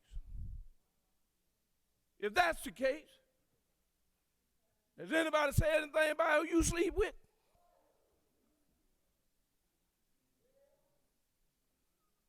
Let us deal with what we have to do up here at the state capitol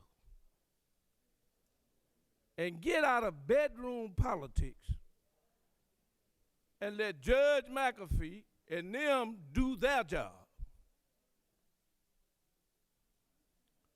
Now, we ought to be tired of it.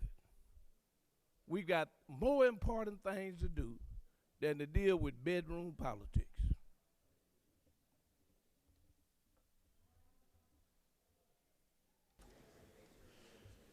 All right. Anybody else want to rise on a point of personal privilege?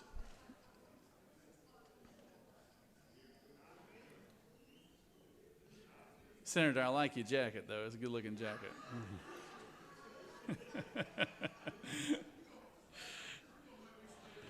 All right, you have a consent calendar of privilege resolutions. Does any senator wish to remove from the consent calendar of privilege resolutions? Is there objection to the adoption of the resolution on the consent calendar?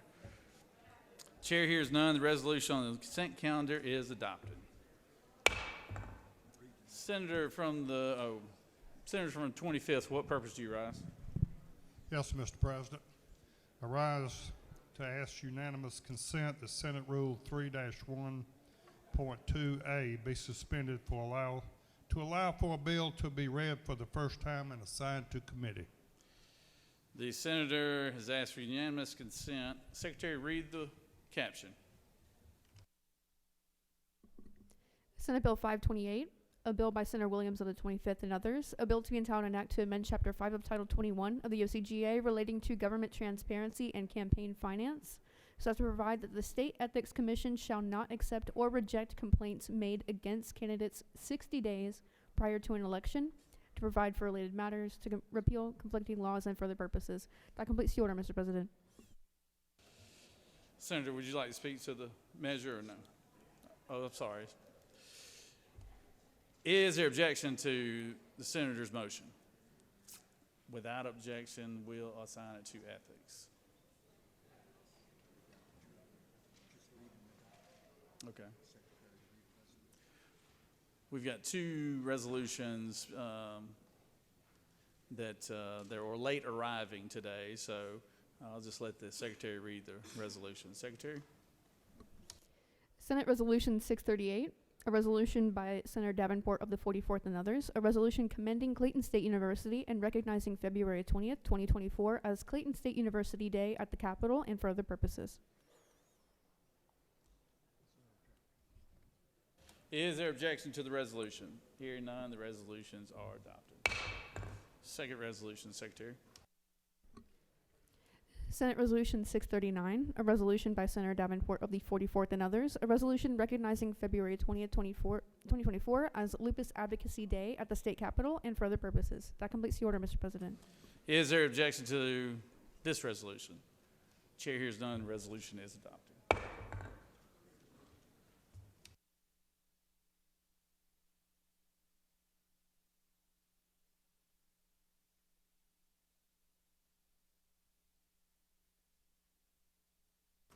Are there any motions to withdraw or commit?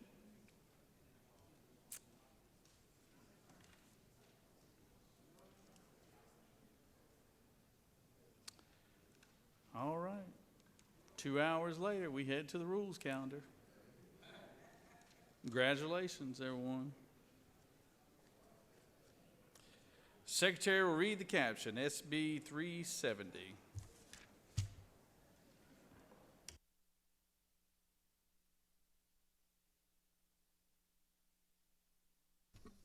Senate Bill 370, a bill by Senator Hodges of the 3rd and others, a bill to be entitled an act to amend Code Section 16547 of the OCGA relating to posting model notice with human trafficking hotline information in business and on internet, so as to require certain establishments to post human trafficking hotline information and for other purposes.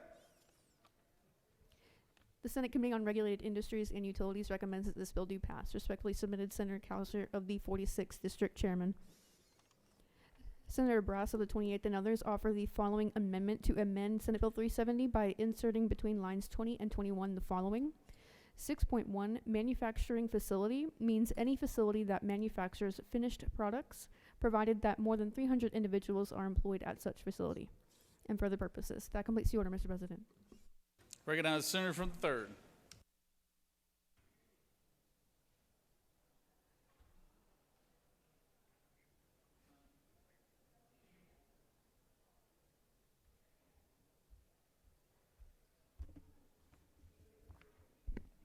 Thank you, Mr. President. Colleagues, I bring you today Senate Bill 370. It is a bill from the governor, but more importantly, it's a bill from the First Lady and the Grace Commission. This bill is a continuation of the Grace Commission's efforts to one day eradicate human trafficking. This bill primarily just does a few things. Number one, it includes convenience stores, body art studios, also known as tattoo parlors, and businesses that employ licensed massage therapists in the list of businesses that must post the GBI's human trafficking notice, which you may be familiar with.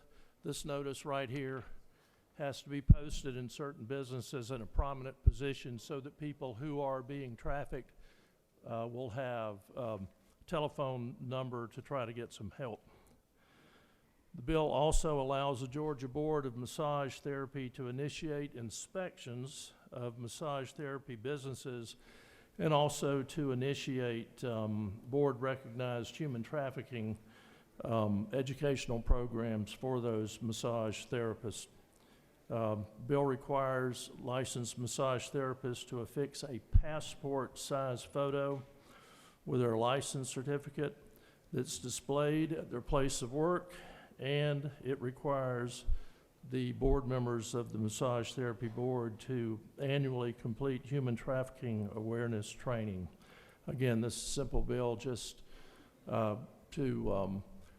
try to continue the effort to one day, hopefully, stamp out the scourge of human trafficking. There is an amendment on the floor. I will say that I have absolutely no problem with the amendment and would support it. With that, Mr. President, I'll yield for questions. You do have a question, Senator. Senator from 53rd. Thank you, Mr. President. Will the senator yield? I will. On line number 18 in your bill, it says, "This shall not include establishments that offer for sale more than 20 cuts of refrigerated meats." And I just think when I show up at a busy Buc-ee's convenience store, when I first walk in, I see 20 cuts of meat. So does this bill exclude Buc-ee's? No, this bill, the reason for that, Senator, was to try to exclude grocery stores. The senator further yield? I will. Do you think there's any unintended consequences with that language? I certainly hope not, Senator. All right, thank you, Senator. You have no questions, Senator. Thank you. I yield the well. Recognize the senator from the 28th to speak to the amendment.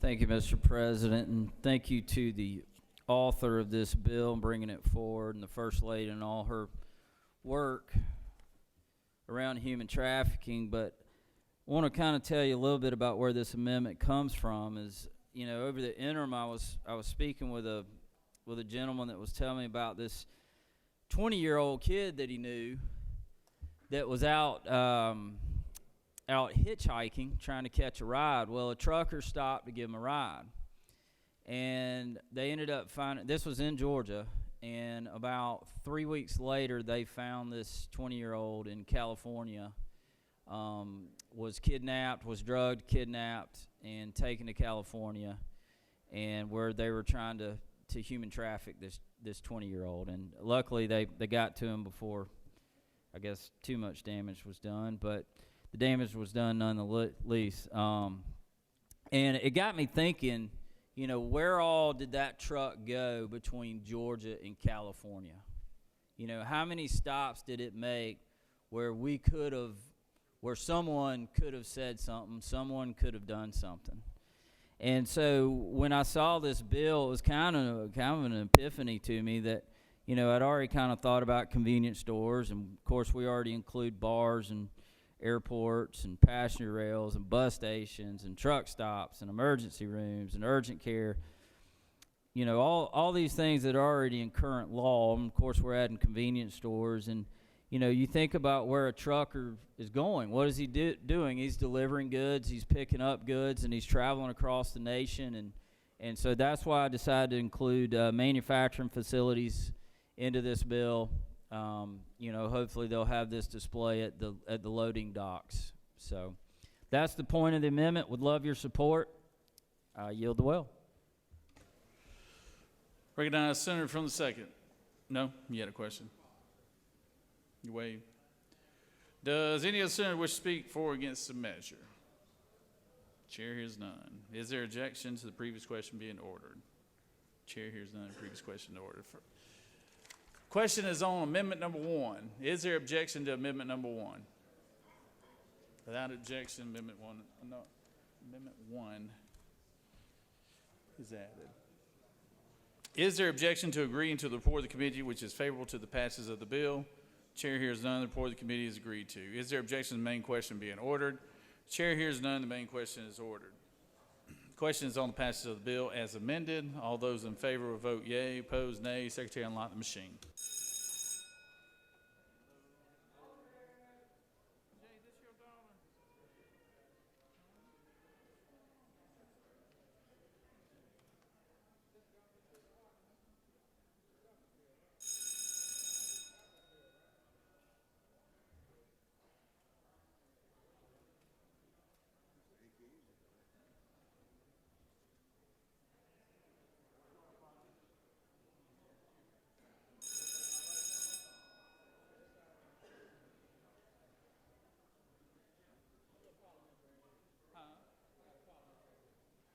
Recognize senators from the 2nd. For what purpose do you rise? Parliamentary inquiry, Mr. President. State your inquiry. Mr. President, is it not true that this is a governor's bill and it has been amended on the floor of the Senate? Senator knows what he speaks.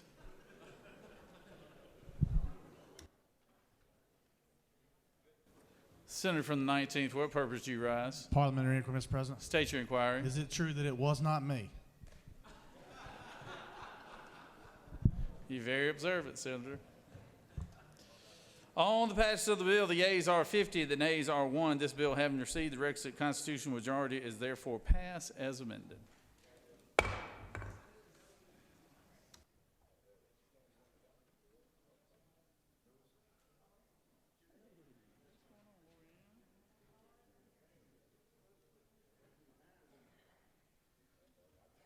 Secretary will read caption SB 360. Senate Bill 360, a bill by Senator Hickman of the 4th and others, a bill to be entitled an act to amend Code Section 22260 of the OCGA relating to capital outlay funds in elementary and secondary education, so as to provide that capital outlay funds may be used for educational facilities that voluntary pre-kindergarten programs provided by the school system and for other purposes. The Senate Committee on Education and Youth recommends that this bill do pass. Respectfully submitted, Senator Dixon of the 45th District Chairman. That completes the order, Mr. President.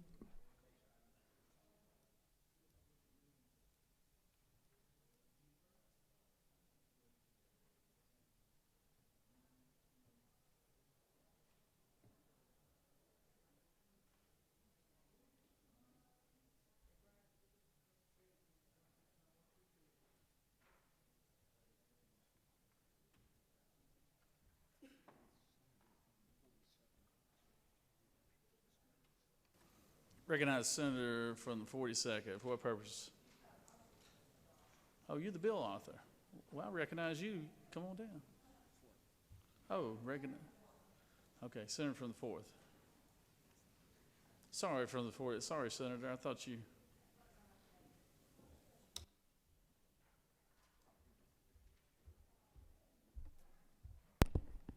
Mr. President, it's always good to have a little bit of fun around here. Colleagues, this is a another literacy bill. As Governor Kemp said in some of his open state address, there is no next year. This literacy stuff is not a marathon that we run in. This is a 100-yard dash. We got to correct this stuff overnight, and this is another bill that will help do that. As y'all well know, capital outlay, which is money that is allocated from the state to the school districts, can only be used for kindergarten through 12th grade. This bill allows that money to be used for pre-K. So let me read a little bit about what capital outlay is. Capital outlay defines, includes, but is not necessarily limited to expenditures which result in the acquisition of fixed assets, existing buildings, improvement to sites, construction of buildings, construction of additional buildings, retrofitting of existing buildings for energy conservation, and initial and additional equipment and furnishings.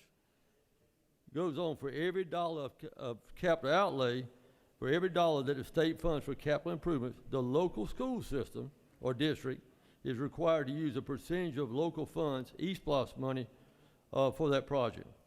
If y'all recall, we've got two great we got a Senate Bill 211 and House Bill 538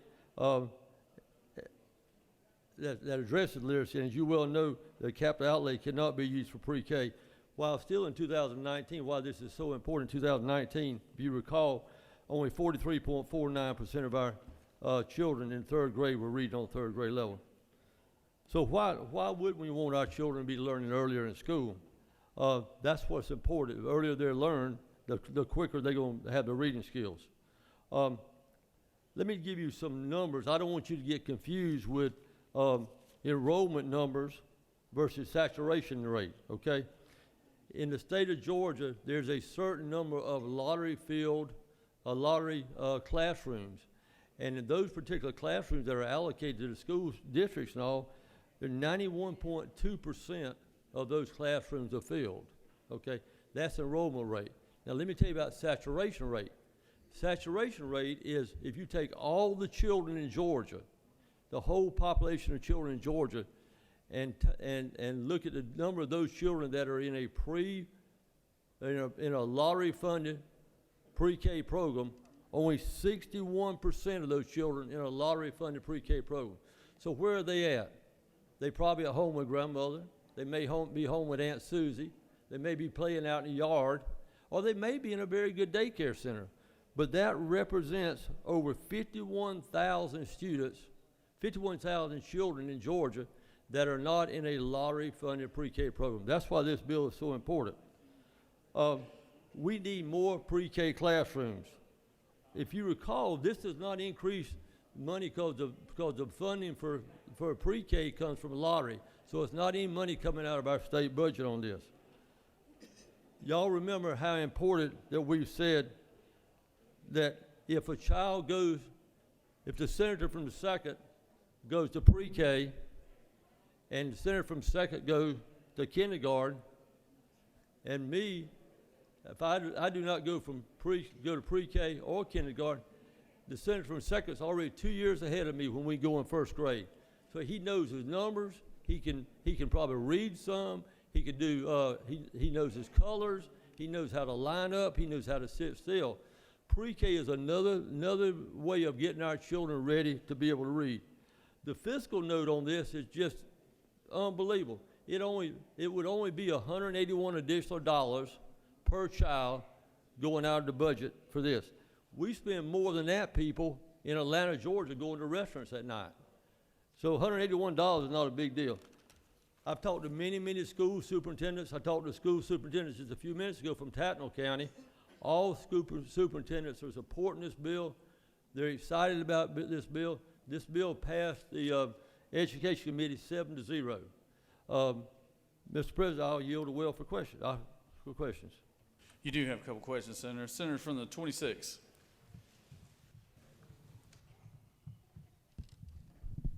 Does the gentleman yield?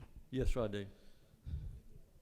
As I look at it, are these lottery funds, since the lottery has a big surplus, are they taking money out of the lottery fund to do the pre-K, or it's just coming out the general fund? No, sir. The bill of these classrooms is not coming out of lottery funds. It's coming out of the general fund. Well, why is the lottery not putting up the money? That's what we buy the tickets for. But now the lottery will be funding all the teacher salaries, the supplies, that type of thing for the classrooms. That won't be coming out of the general fund. No, sir, that will not be. That will actually be coming out of lottery funds. The supplies, the teacher salary, et cetera, will be coming out of lottery funds. Bring it down to Senator from the 35th.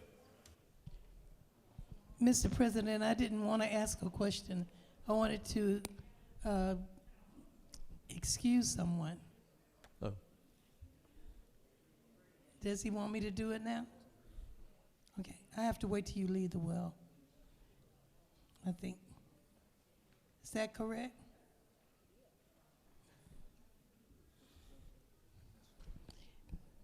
Again, Mr. President, I was going to excuse someone rather than ask a question. Oh, I think I have my blue light on. You're free to do that, Senator. I Who do you have want the to blue excuse? light on. When do you want me to do it now? I tell you, just hold that right Thank before you the very vote. much. All right? Thank you, sir. You want to excuse somebody too, Senator from the 2nd, or you got a question? Senator, do you yield? Yes, sir, I do. Thank you. Senator, is it not true that for the pre-K program, we're talking about the lottery and lottery funds, but Senator, is it not true that there is a waiting list to get on pre-K, and it's a lottery program, and kids get on the lottery to get into pre-K because we haven't fully funded pre-K? Is that not true? That is true, Mr. Senator. So, Thank Senator, you. do you further yield? Yes, sir, I do. So, Senator, would you say that we're gambling on kids' education because we're not expanding pre-K to fully funded? Would you say that's not true? I agree with the Senator 1,000%.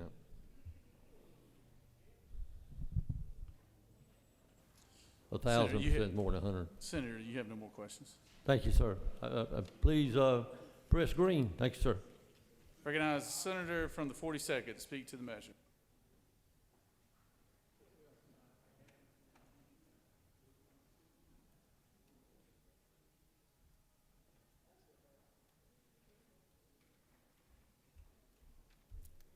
Thank you, Mr. President, and thank you to my friend, Senator from the 4th, for bringing this bill and for the great work he's doing. Very proud to support Senate Bill 360, which will help our local school systems serve more children in pre-K, as our current blueprint for public school education funding doesn't actually include the need to build classrooms for pre-K students, even though the public school systems are one of our primary sources for educating pre-K children. And so this, of course, will allow for some of the capital outlay funds to go towards building these classrooms if a school system so desires. And this is an issue that I'm very passionate about. When I first got to the Senate, I was struck by an issue that was already raised just here a minute ago by the senator from the 2nd about how we have a universal in name pre-K program. And Georgia was one of the first states to get out there and do that, which I know we're proud of. But at the same time, we had a fairly substantial waiting list, and that didn't really make a lot of sense to me. So I asked a number of questions about that. Why would we have this waiting list? Last year, that waiting list was about 3,000 children. And although we got out early on pre-K, we are now slightly behind the national average.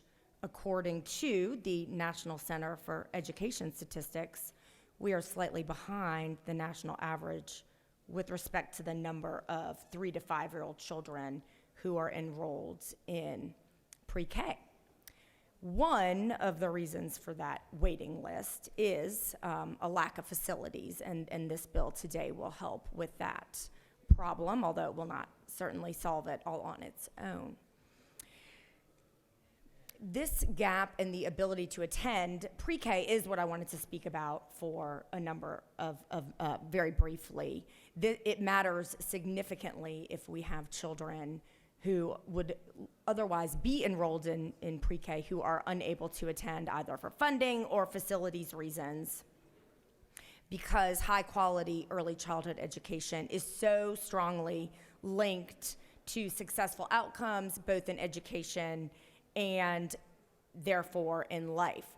And here's the really important thing, and I actually only found this out not too long ago. I was always focused on making sure we could serve every child that wanted or needed to be served in pre-K, because it's evident how that would set them up well to perform well in school and life and employment and with their family. Like, that's all evident. But what I didn't know and only recently learned is that 90% of a child's brain development is done by age 5. 90%. And when I hear that, I realize because we didn't fully understand the brain science, it's really coming along what we can learn in that regard. Well, we've had education kind of flipped on its head in many ways. We started it at age 5 throughout all of these centuries or decades, right? And it turns out that we really need to make a much stronger investment in those absolutely critical birth to 5 years. So I do consider this bill an excellent step in that regard. I'm really excited to see it because I actually filed a bill that would do this in SB 98 in 2017. So I'm absolutely thrilled that the senator from the 4th is doing such amazing work in this entire space.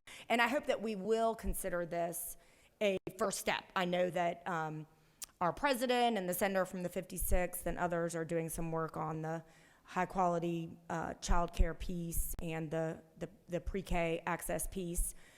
Given that we now are learning that 90% of a child's brain development is completed by age 5, I hope we'll regard that as an impetus to seriously study this issue further and look at what we can do to have all of Georgia's kids ready for kindergarten and for K through 12 education.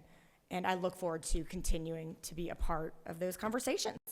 So just wanted to express my enthusiasm about SB 360 and ask for a green vote.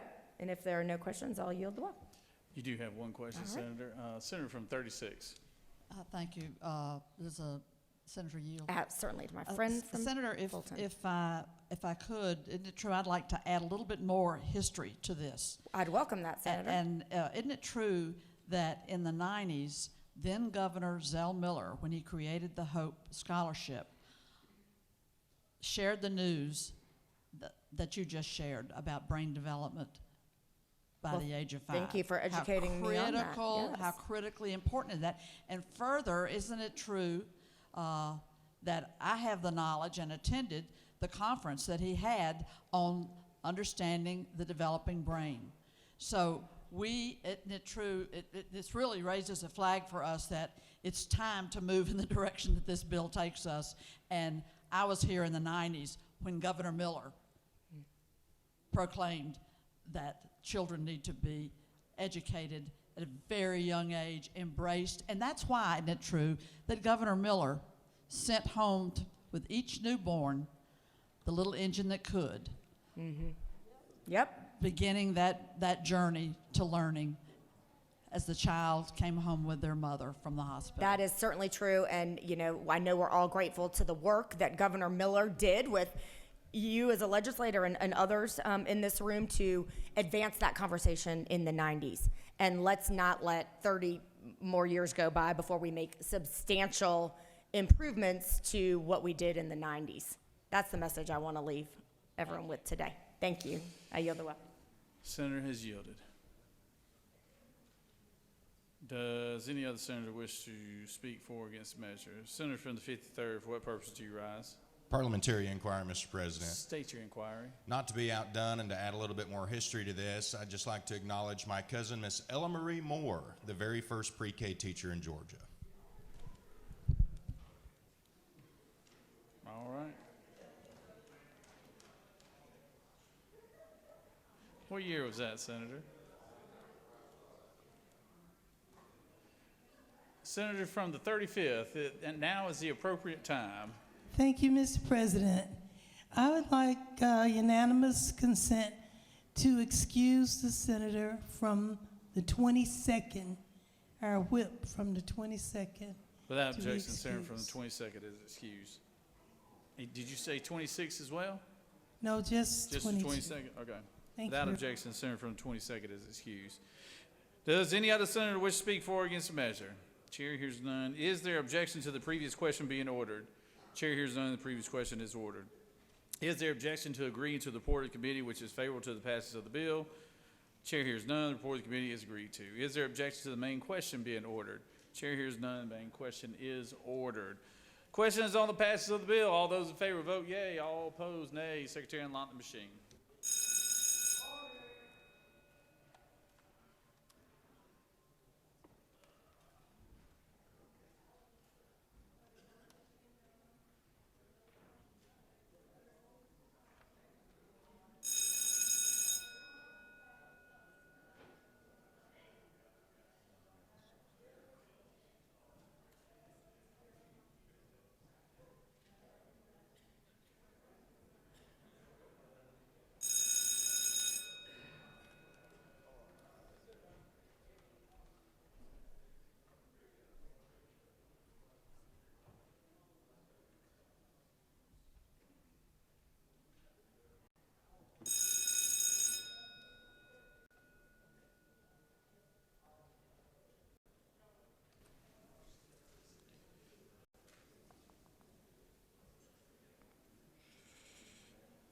On the passage of the bill, the yeas are 50 and nays are 0. This bill, having received the requisite constitutional majority, is therefore passed. Secretary Reed, SB 449, please.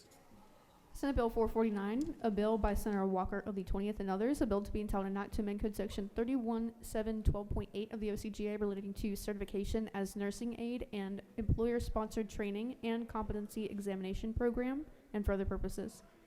The Senate Committee on Regulated Industries and Utilities recommends that this bill do pass by substitute. Respectfully submitted, Senator Cowser of the 46th District Chairman. The Regulated Industries and Utilities Committee offers the following substitute to Senate Bill 449, a bill to be entitled an act to amend Code Section 31712.8 of the OCGA relating to certification as nursing aid and employer-sponsored training and competency examination program so as to exempt certain military medical personnel from an examination requirement to qualify as a certified nursing aide and for the purposes. That completes the order, Mr. President.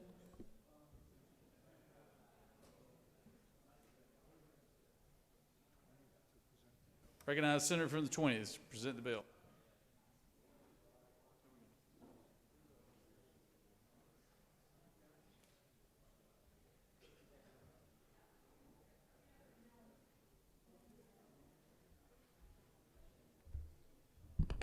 Thank you, Mr. President. You all can breathe a sigh of relief. I'm not talking today about coloring hair or cutting hair.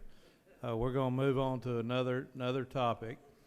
I want to first thank the Lieutenant Governor's office, the Lieutenant Governor himself and his office for helping me with this bill as part of his efforts to improve our workforce situation, especially our healthcare workforce, and part of his red tape rollback. They've been instrumental in this for me. We've got 9 major military installations in Georgia that we're very, very proud of, and we've done a lot to support our veterans and military. We have, a few years ago, we exempted part of their retirement pay from state income tax. We've got the Vector Training Centers to help get military leaving, folks leaving the military into the private sector workforce. A lot of efforts to support our military. There's more bills coming this session. Because of our 9 military installations, we have a lot of military that come through Georgia. And we want them, when they decide to leave the military, oftentimes they've put in 20 years of service and maybe they're 40, 45, 50 years old. We want them to retire in Georgia. We want to bring them back because they're great citizens and they're great members of society. They make great employees, great entrepreneurs, great members of our workforce. So that's what this bill is about. We've got a rural healthcare workforce shortage and really a healthcare workforce shortage throughout the state. This bill will recognize the training and certification that our military personnel get in the military and allow them to quickly and kind of seamlessly enter into our healthcare workforce. So Section 1 deals with nurse aides or certified nursing assistants, and lines 32 through 40 establishes or requires the Department of Veteran Services to establish a program through which the military medical personnel may be certified as a nurse aide without meeting the examination requirements provided for in paragraph 2. And these military personnel are individuals who have, within the last 2 years of seeking certification, served as a medic in the U.S. Army, medical technician in the United States Air Force, or corpsman in the United States Navy or Coast Guard, and who were discharged or released from such service under conditions other than dishonorable.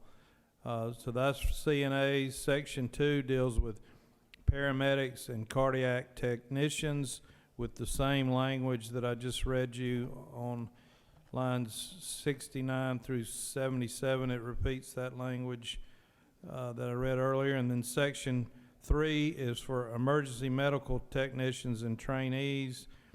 And again, the same language repeats on line 96 through 103. Section 4 is licensed practical nurses, and they would, the same language there is in there. So I think this is a very good pro-military bill and pro-workforce bill, and I ask for your favorable consideration. I'll be happy to answer any questions if there are any. You do have a couple questions, Senator. Recognize Senator from the 51st. Thank you, Mr. President. Senator, will you yield for a question? Yes, sir. I appreciate you bringing this important legislation. You're doing a phenomenal job this year trying to get rid of a lot of bureaucracy and red tape. But can you name the 9 military installations that are in Georgia? Robbins Air Force Base. That's the one I can name. They've changed all the names. Moore over in Columbus. What was Senator, Fort Benning? Senator, let me help you out here. Everybody knows you know it, all right? Yes, you don't sir. have to. You don't have to yell that. I'm insulted you asked. That's such a simple question. Senator, I just wanted to follow up, if you would, one more question. Yes, sir. One more. The next time you present that list, don't forget Camp Frank D. Merrill. It's the Army Ranger Camp up in Dahlonega, Georgia. Okay, thank you. Thank you, sir. Mr. Leader. Always remember, Senator, there's no interest like self-interest. So, recognize Senator from the 15th. Thank you, Mr. President. Senator Yield. Yes, sir. Senator, isn't it true that I certainly join you in great support for this excellent bill that recognizes the competent care and training that our medical personnel get in our armed forces? Thank you, Senator. I appreciate your service in the Marines to our country. Thank You're a you. great Appreciate American. it. Thank you. All right, Mr. President, I don't think there are any other questions, are there? Stellar performance as always, Senator. Thank have you. no I'll yield the questions. well. Does any other senator wish to speak for or against the measure? Chair hears none. Is there objection to the previous question being ordered? Chair hears none. The previous question is ordered. Questions on the adoption of the committee substitute. Is there objection to the adoption of the committee substitute? Hearing none, the committee substitute is adopted. Question is on the passage of the bill by substitute. All those in favor vote yea, opposed nay. Secretary unlock the machine.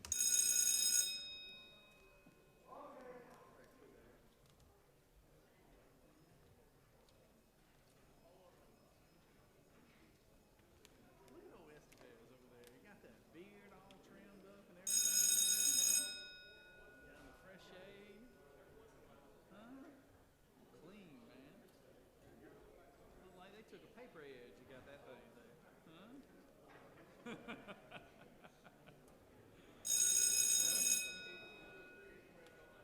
what? Yeah, no, you look ready for the bird field, huh? You got it? You need a pad? You need a pad?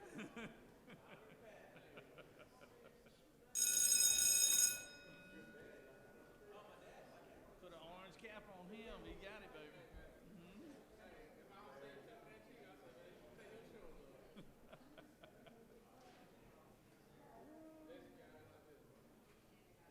On the passage of the bill, the yeas are 49, the nays are 0. This bill, having received the requisite constitutional majority, is therefore passed by substitute.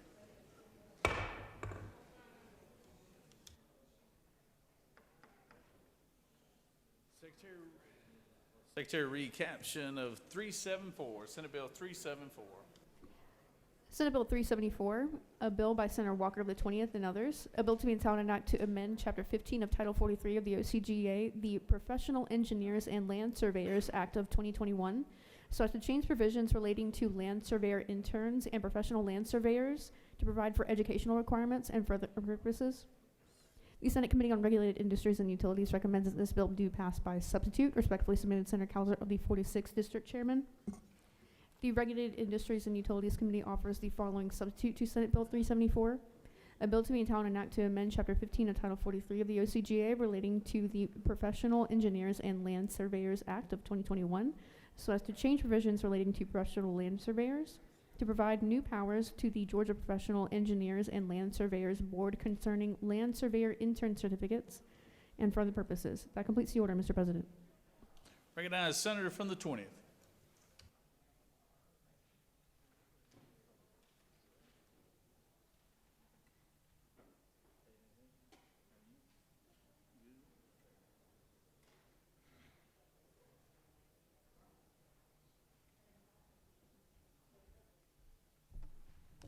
Thank you again, Mr. President. Another licensing bill that came out of the hard work of our Senate Study Committee over the interim on trying to streamline our occupational licensing here in Georgia.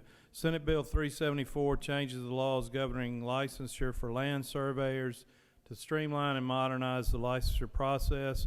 This bill represents an effort by the Surveying and Mapping Society of Georgia to address the declining number of professional land surveyors within the state. The existing law regarding licensure is antiquated and confusing, and this creates a simple, easier to follow process. There's kind of 3 tracks. to get a license to be a surveyor. There's a high school diploma track, an associate's degree track, and a bachelor's degree track. So Section 3, all the language that's struck in Section 3 basically is striking the apprenticeship or internship program that they have, and they are going to move that, the rules and regs of that, into the licensing board instead of having it in the code, because it just kind of creates confusion. If you go down to the meat of the bill on line 64, this is the bachelor's degree track that I referred to.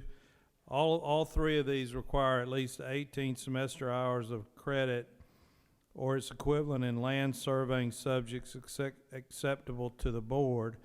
So the bachelor's degree maybe already includes that. If it doesn't, they would have to get the 18 semester hours.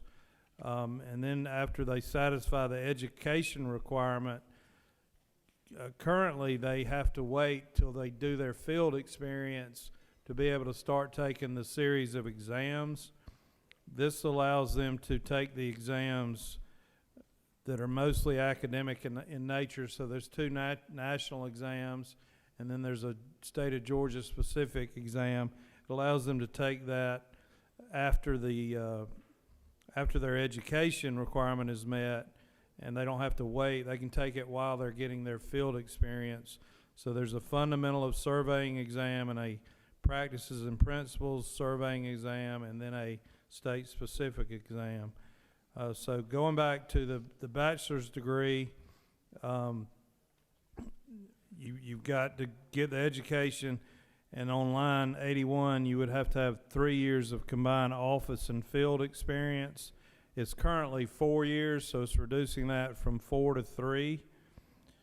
On the associate's degree, starting on line 87,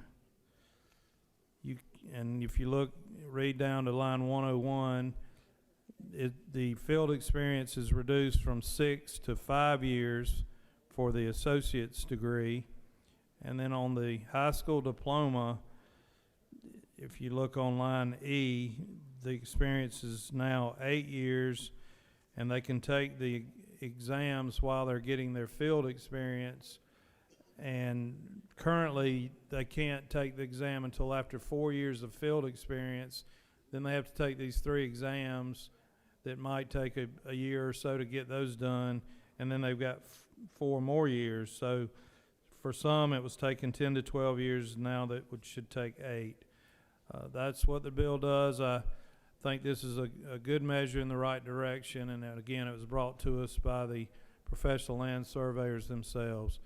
I would ask for your favorable vote on this. Thank you.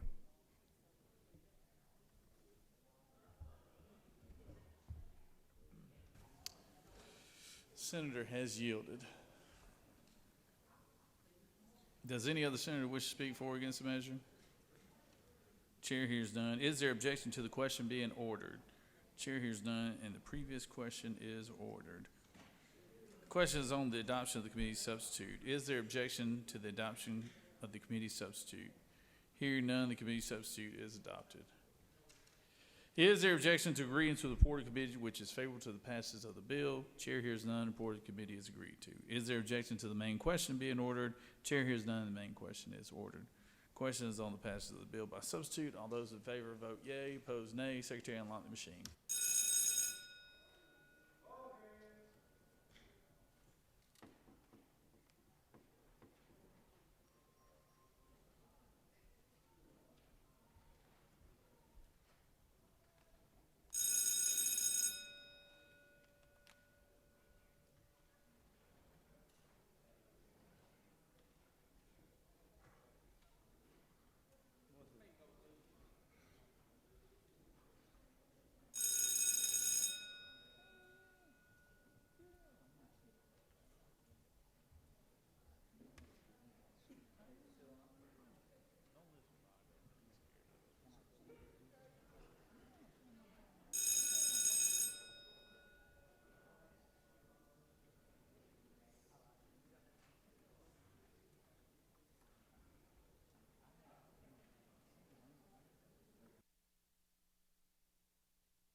On the passage of the bill, the yeas are 49, nays are 0. This bill, having received the requisite constitutional majority, is therefore passed by substitute.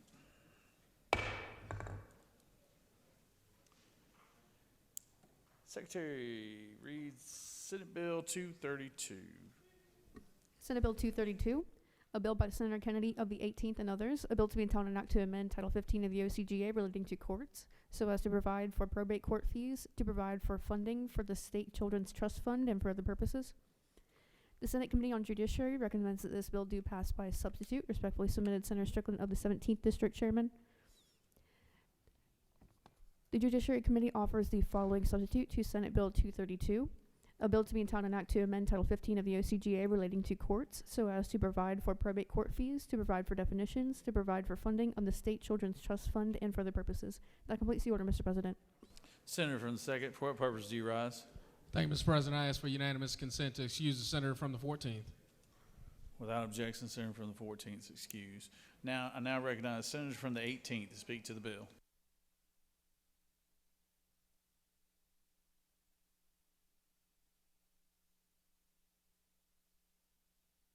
Hello. Thank you, Mr. President. Good afternoon we are now, colleagues. I bring to you Senate Bill 232, which is really very simple. For those of you who have interfaced or dealt with your probate courts, which we have all across this state, you may have noticed that the fee schedules can be rather complicated. And so this issue was actually brought to us by the probate judges, the Council of Probate Judges from Georgia.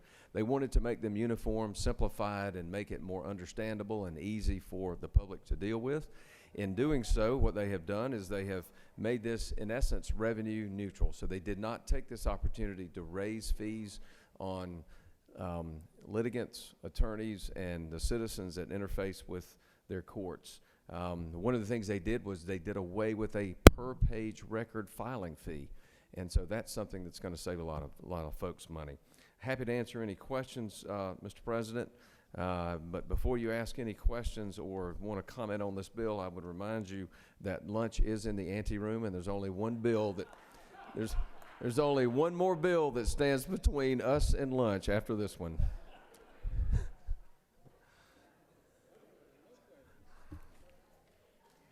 All right. Thank you. Yeah, no questions, Senator.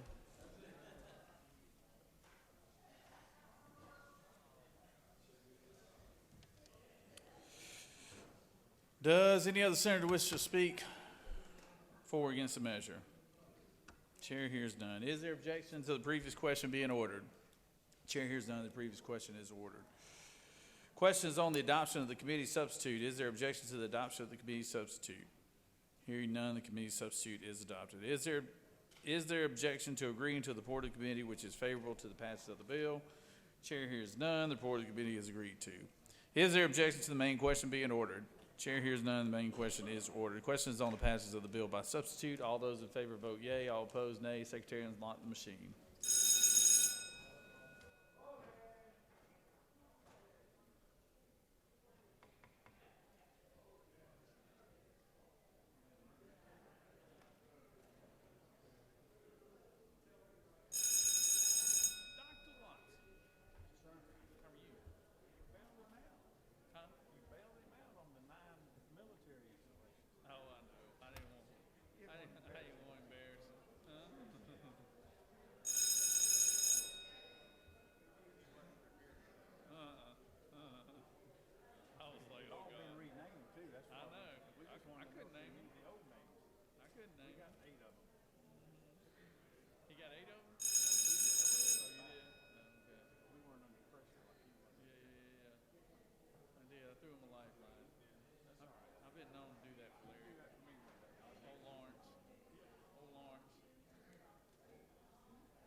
On the passage of the bill, the yeas are 49, the nays are 0. This bill, having received the requisite constitutional majority, is therefore passed by substitute. Great. Secretary reads SB 427. Senate Bill 427, a bill by Senator Tillery of the 19th and others, a bill to be entitled an act to amend Titles 10 and 26 of the OCGA relating to commerce and trade and food, drugs, and cosmetics, respectively, so as to provide for disclosure requirements for advertisements for legal services and for drugs and for the purposes. The Senate Committee on Judiciary recommends that this bill do pass. Respectfully submitted, Senator Strickland of the 17th District Chairman. Senator Tillery of the 19th offers the following amendment to amend Senate Bill 427 by replacing lines 39 through 42 with the following. A, each advertisement of a drug in this state shall include within such advertisement each disclosure required by federal law and for the purposes. That completes the order, Mr. President. Recognize Senator from the 19th.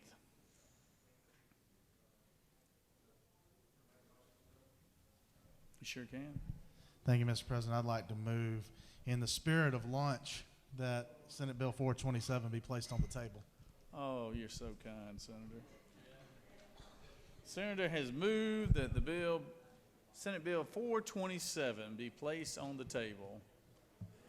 So many senators before you fight to get their bills to the floor, and you want to table yours. All right, so is there objection? Without objections, the bill is tabled.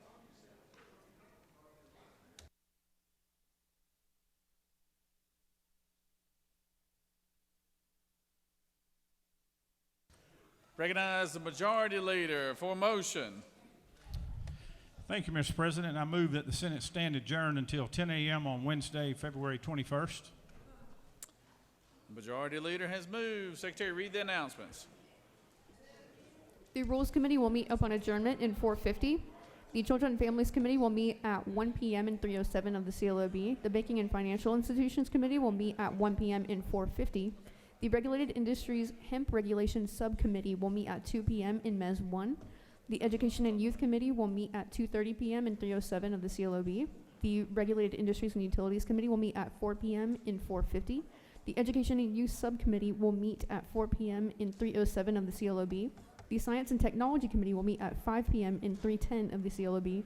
The Agriculture and Consumer Affairs Committee will meet at 5 p.m. in MES 1, and the Transportation Committee will meet at 6 p.m. in 450. That completes the order, Mr. President. Any other announcements? The Majority Leader has moved. Senate stand adjourned until Wednesday, February 21st, 10 a.m. All those in favor signify by saying aye. All those opposed, no. The ayes clearly have it. We're adjourned. Have a good day.